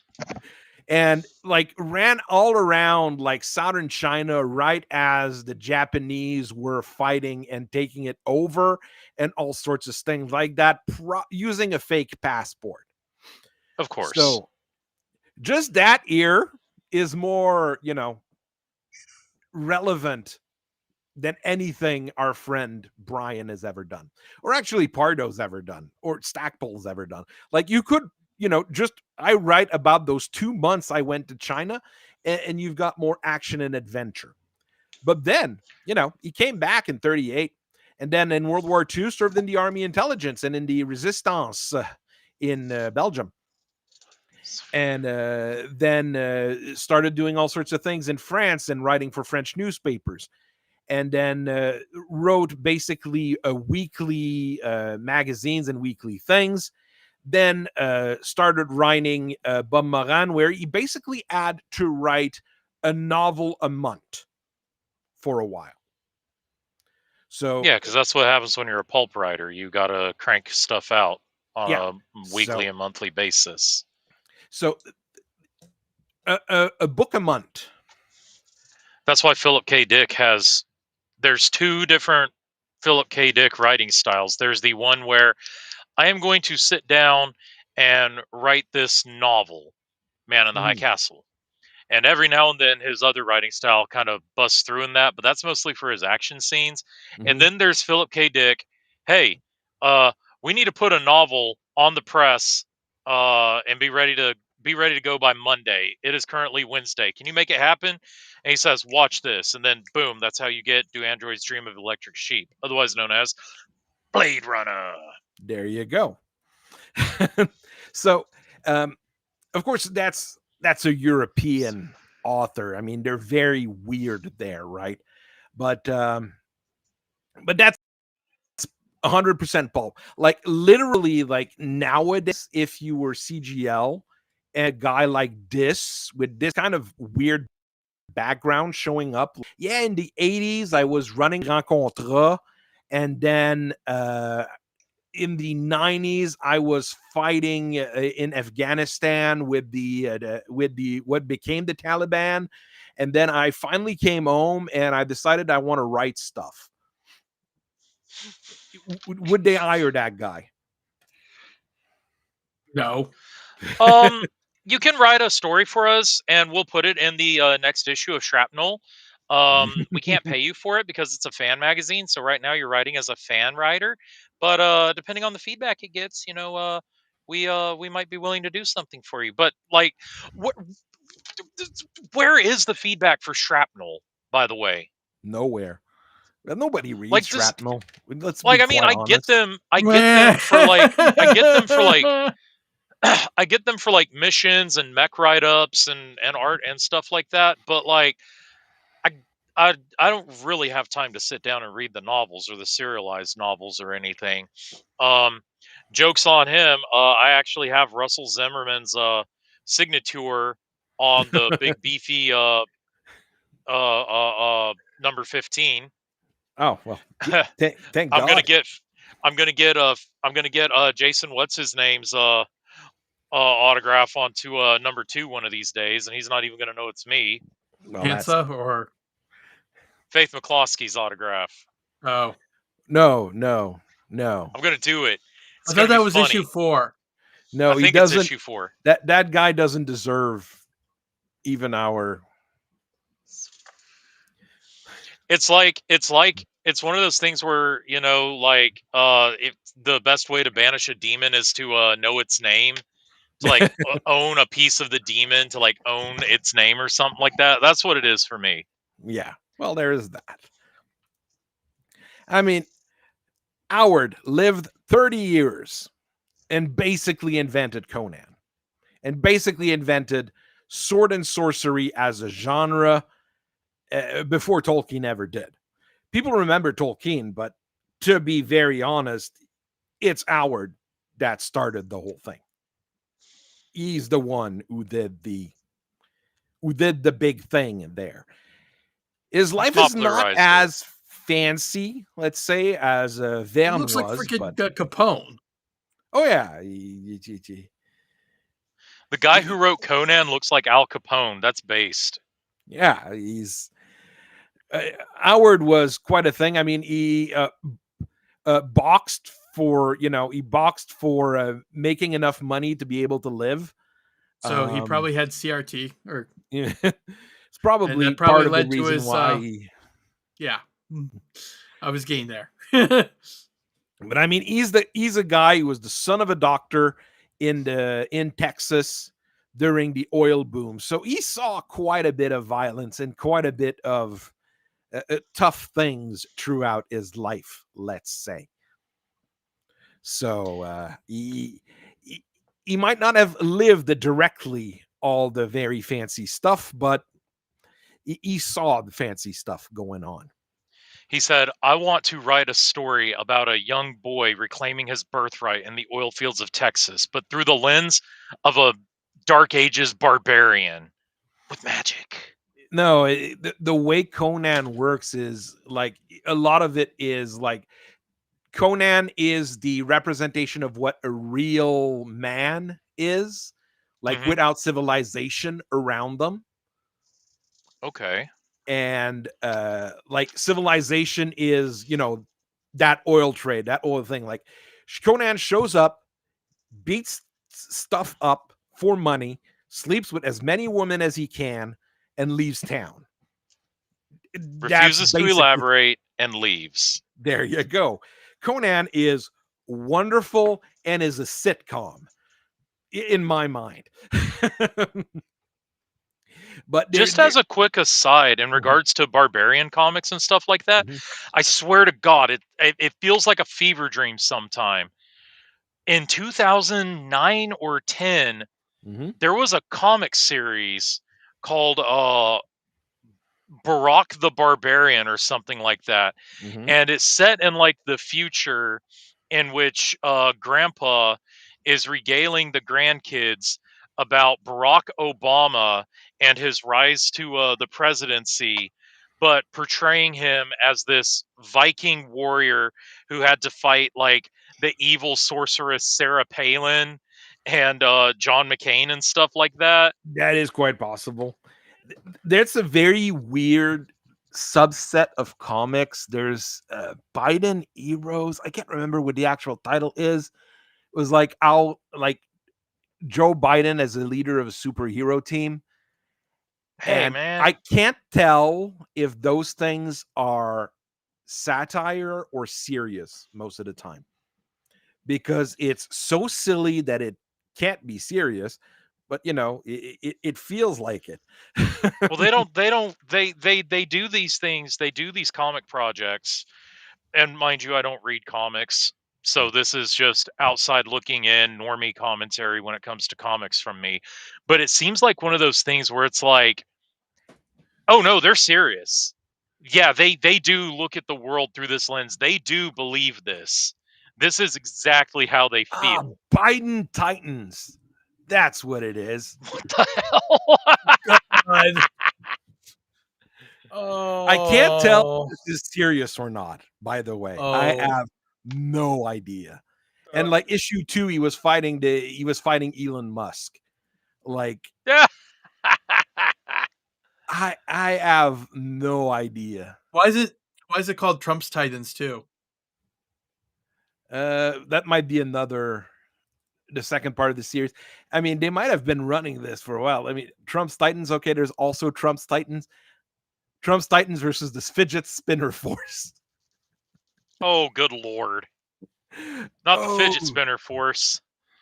Trump Titan versus Mark Zuckerberg. The Fidget Spinner Force is worse than the Lollipop Guild. There you go. Oh, Trump's Titan versus the Mandela Effect.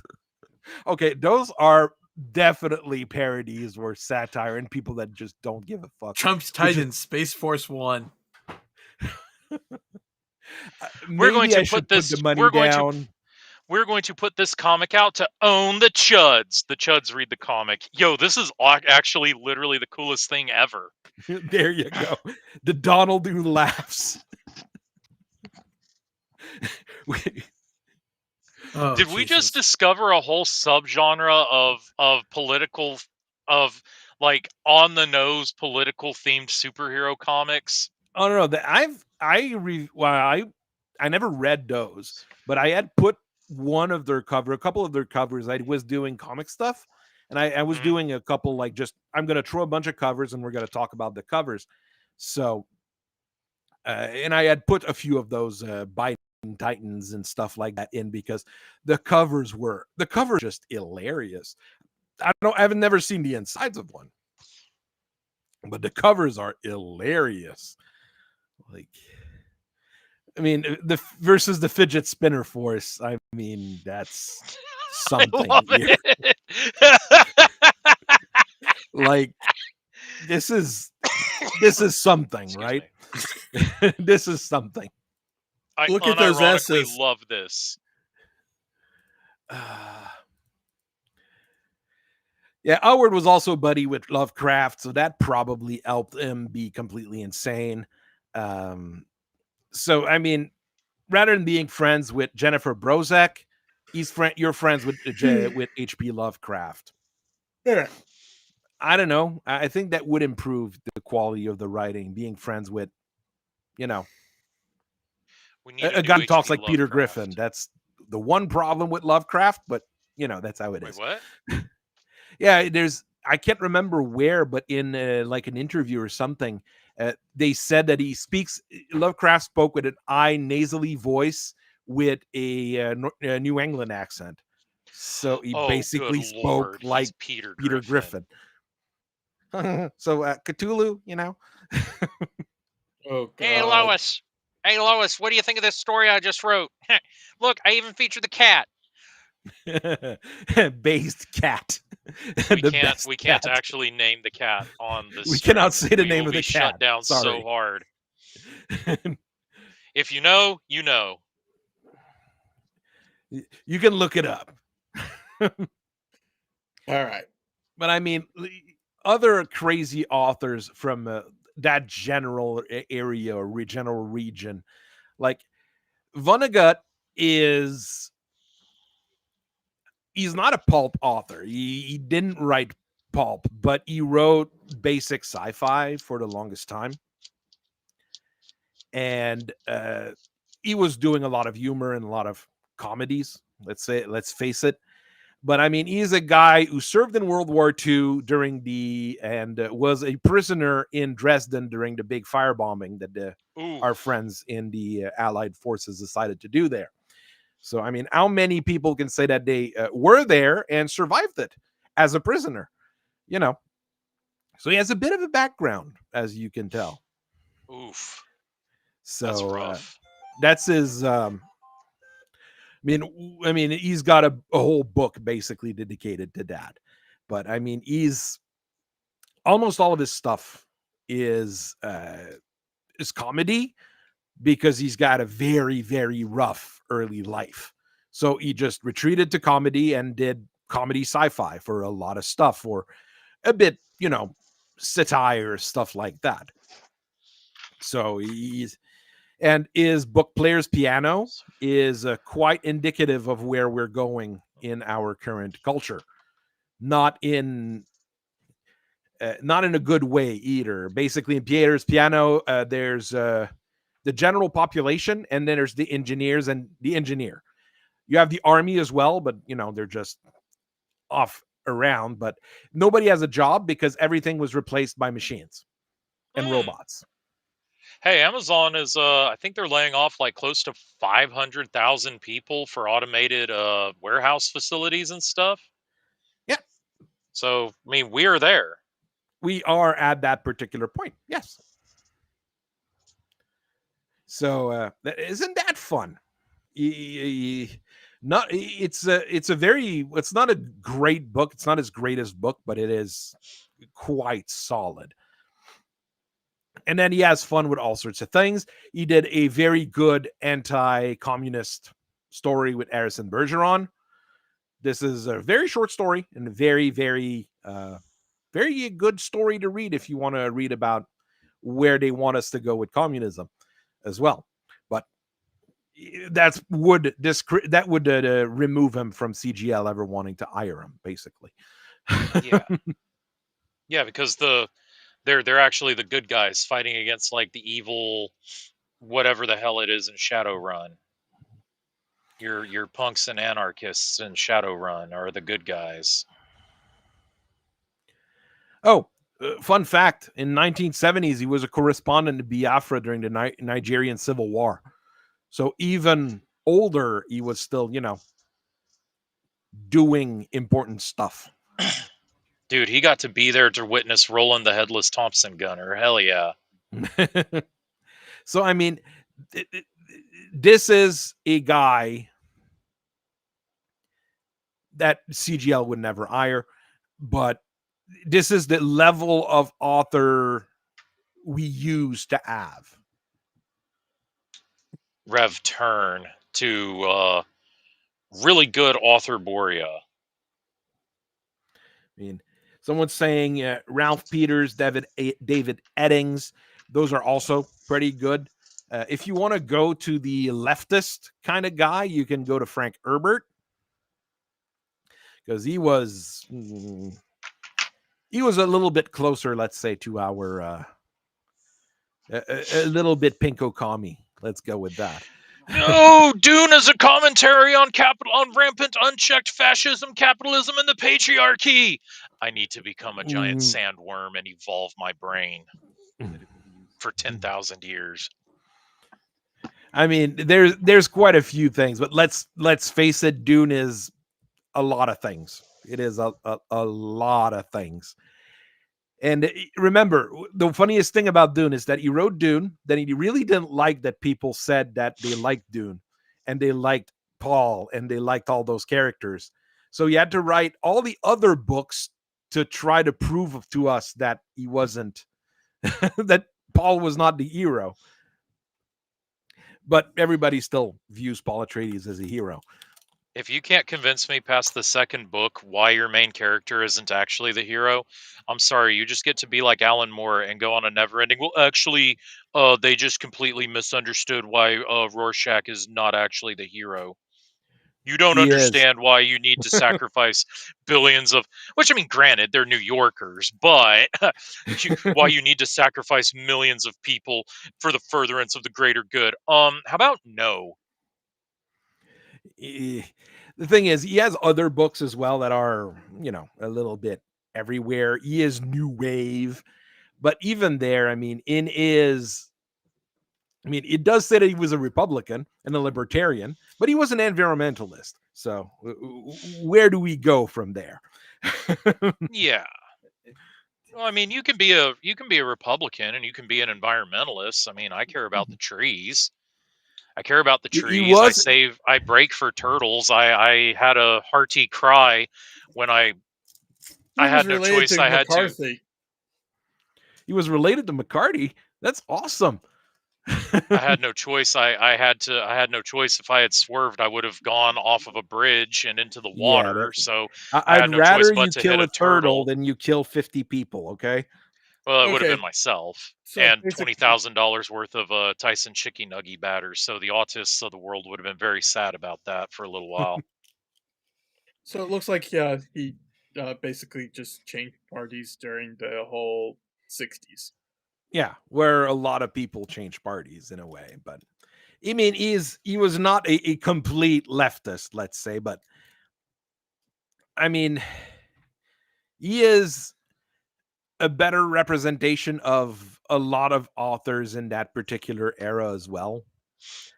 So, I mean, he still had quite a life, quite a lot of experience. I mean, he served 6 months in World War II before he got a head injury and had to be medically discharged.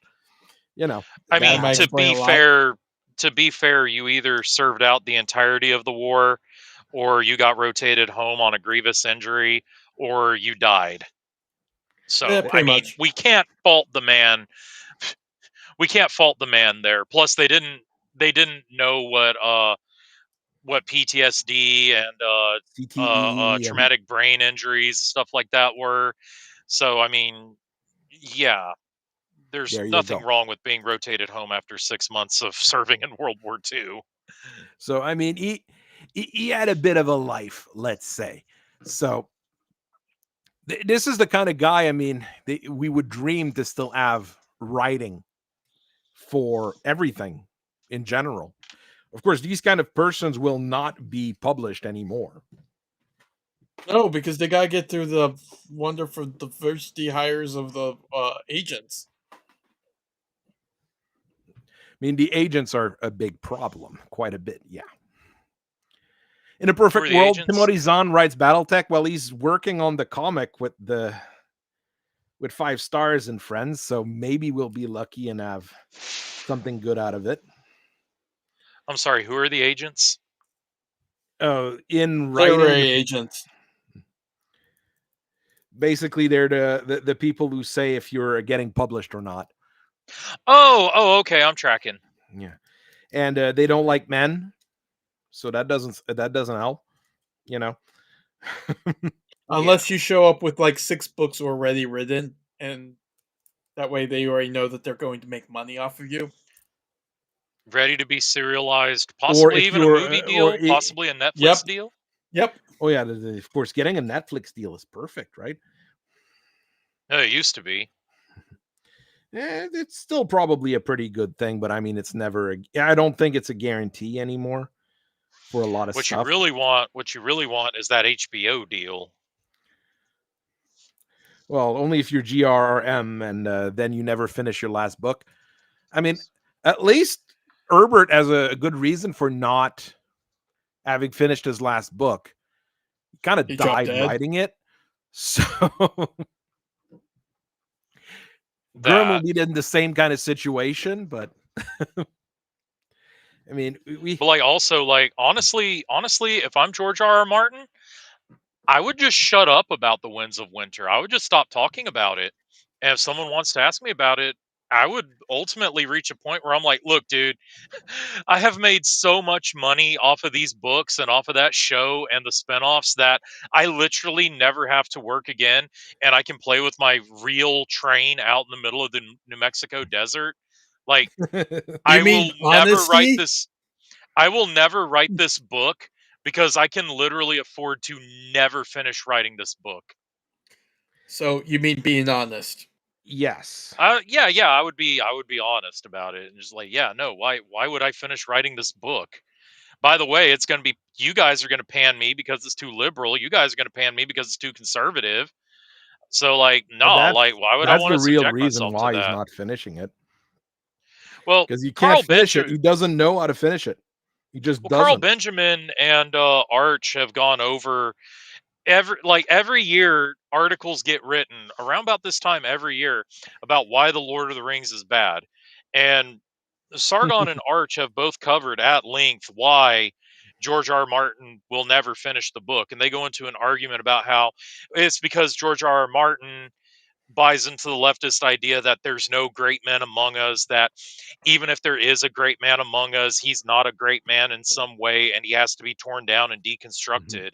Whereas Tolkien and Lord of the Rings presents this idea that, yes, there are betters among us. There are great men among us who will lead us against the ultimate evil in the world and all that good stuff. And George has written himself into a corner where it's like, okay, I need a hero for the finishing of this series.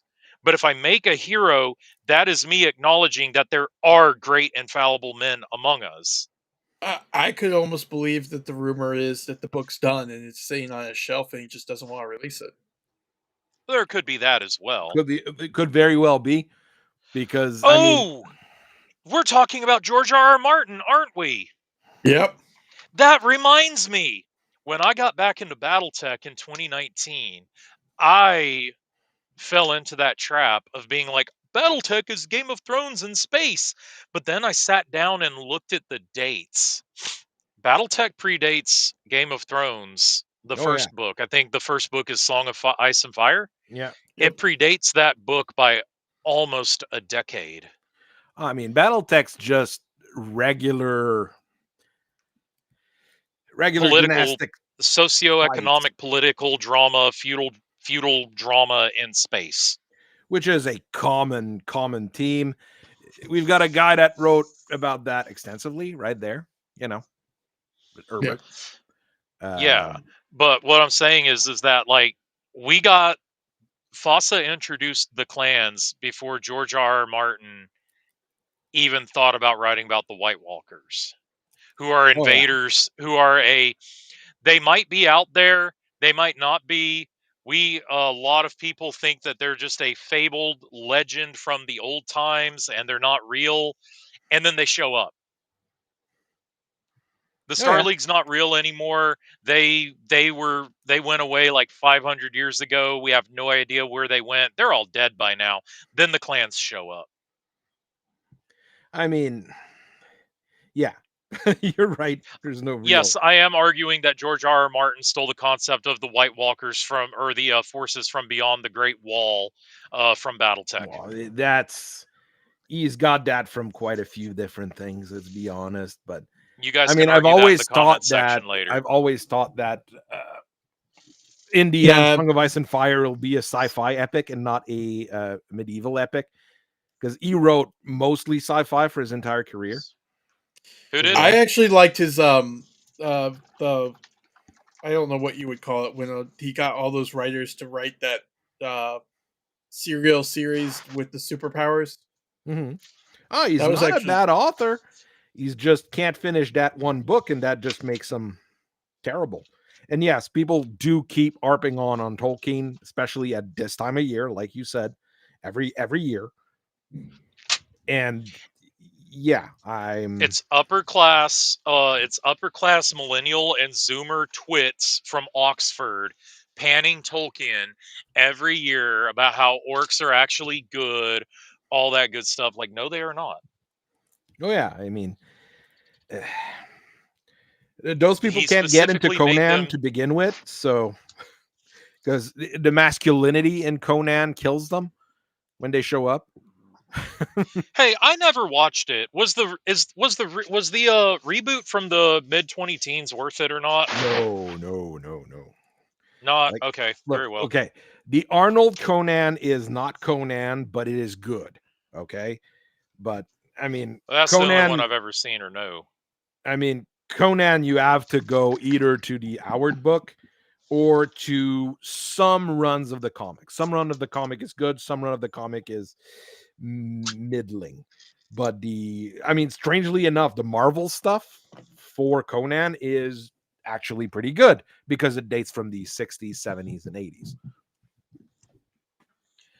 But it's getting expensive. I have a hard time. I was trying to get the entire series, and it is they're quite expensive. It's why comic collecting can become a very expensive hobby very quickly if you're not careful. The recent run from Titan's comic of Conan is generally pretty good, and the author's not a complete douchebag. So there's that, right? Yay. And that's the kind of people I would hire. Isn't that amazing? Don't be a douchebag. Yeah. I mean, don't be a douchebag and respect the lore. Don't be a douchebag. And finally, you are writing a story that is going to go on the shittiest paper imaginable to be consumed at the rate of $5. Be entertaining. Oh yes. Don't push a message or the message. Just be entertaining. Oh yeah, the chicks are looking good in the more recent Titan comic series. I'm very happy about that. Women looking good in a Conan comic is important. Mm-hmm.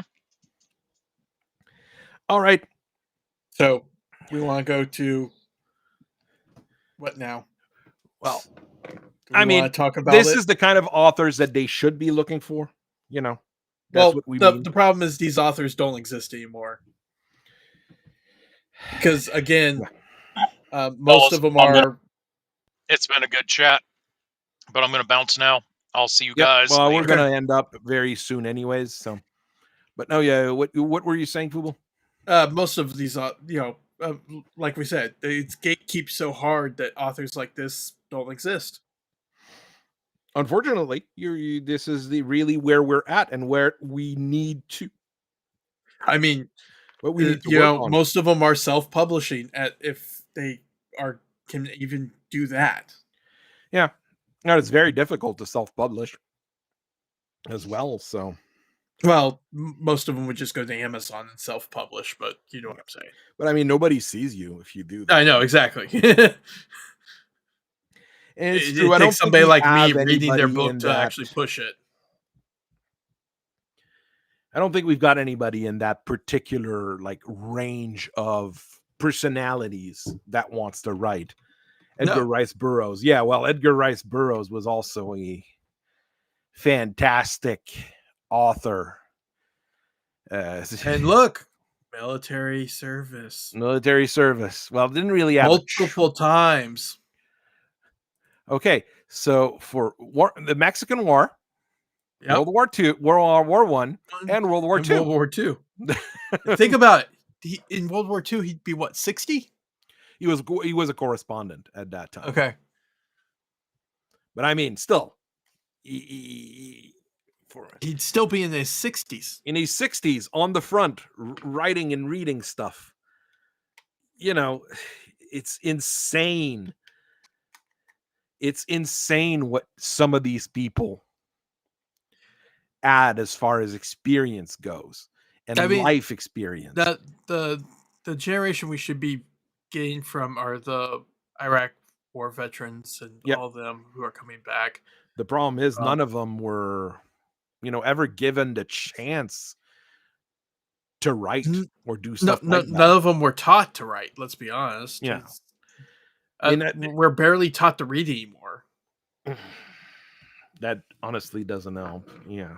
And the only books that are really selling is if it has an audio book. Or if it's about minotaurs and sexy, well, not even sexy women. Life is terrible. This is where we're at, guys. We need new authors, and we need new authors with stuff. And I'm not one with a background like this.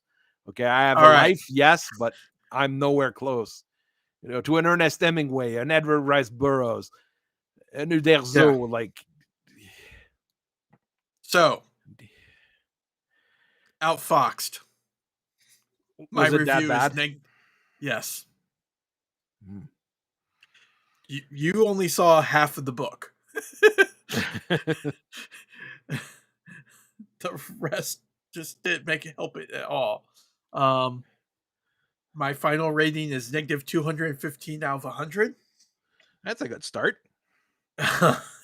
No, it started at -50 after the foreword, and if you know anything about the Brian Young, that was a thing. And, yeah, that was a thing.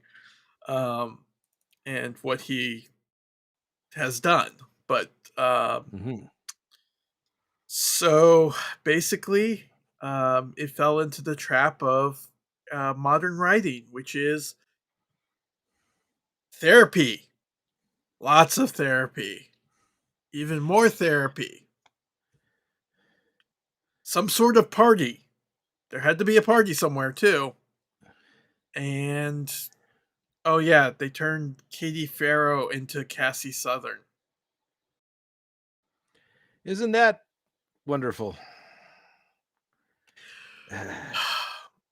And then the incompetent villain of the is so mustache twirling that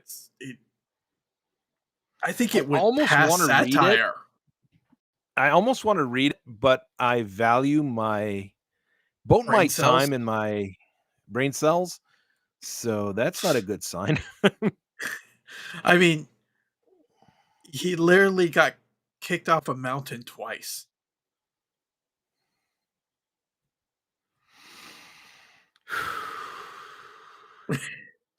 I feel like you should do a video review of it. Honestly, the problem with me doing a video review of it is I made so many slides on it that it's like I wouldn't have any of the book left. I mean, I think I had almost close to 100 slides. The book is only 198 pages. That's insane. And you know what? I was giving him credit for Voidbreaker. It was, I know everybody else doesn't believe me, but it wasn't as bad as it could have been. Other than some other issues, I didn't actually have an issue with his free story that they had for Gothic. It was just trash. It wasn't. It absolute trash. You know. But I had nothing. I mean, he had 5 whole pages in the Gothic Shrapnel, so it's like whatever. Am I missing something else he released where I was like, it's whatever. But you know, Voidbreaker wasn't hateful in my opinion versus what it could have been. I mean, sure, it could have been a lot better, but for what I'm using as a grading scale for CGL right now, it was closer to average. It honestly feels like they should have a novel a month. You know, regular pulp stuff. And you mean like they used to? Yeah, like they used to. I mean, it was almost a novel a quarter, give or take, you know, every 2 months or so. Yeah, that's reasonable. Yeah, that's pretty reasonable, yeah. You know, trying to think of, you know, but they don't have the authors to carry it. No, they don't have the editors to be able to get the authors to carry it either. I mean, Shrapnel should be where you train new authors, but it's always the same people in Shrapnel. Yeah. And it's always the same stories. And right. Like I said on when I was doing, I know I haven't talked about Gothic Shrapnel, but that much. But, you know, there wasn't much to talk about from what you said. So. Yeah, it was kind of forgettable, but it was fine. But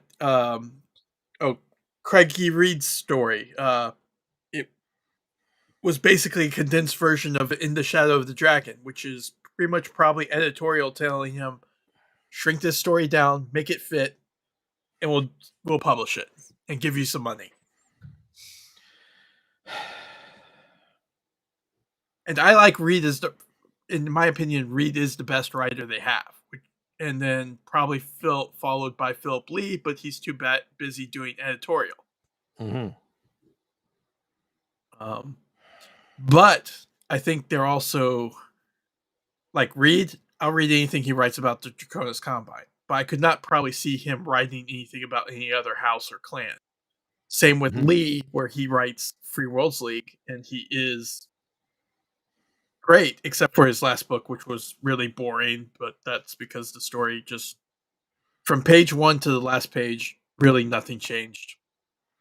Which one was that? Letter of the Law. Oh, yeah. The one that sounds real, the title sounds really promising. And then you read it and it's like, well, nothing happens. Yeah. Yeah. But that's also the one that they had with Denai Liao. It was the same, like nothing happens in an entire novel about the heir to a faction until the last page.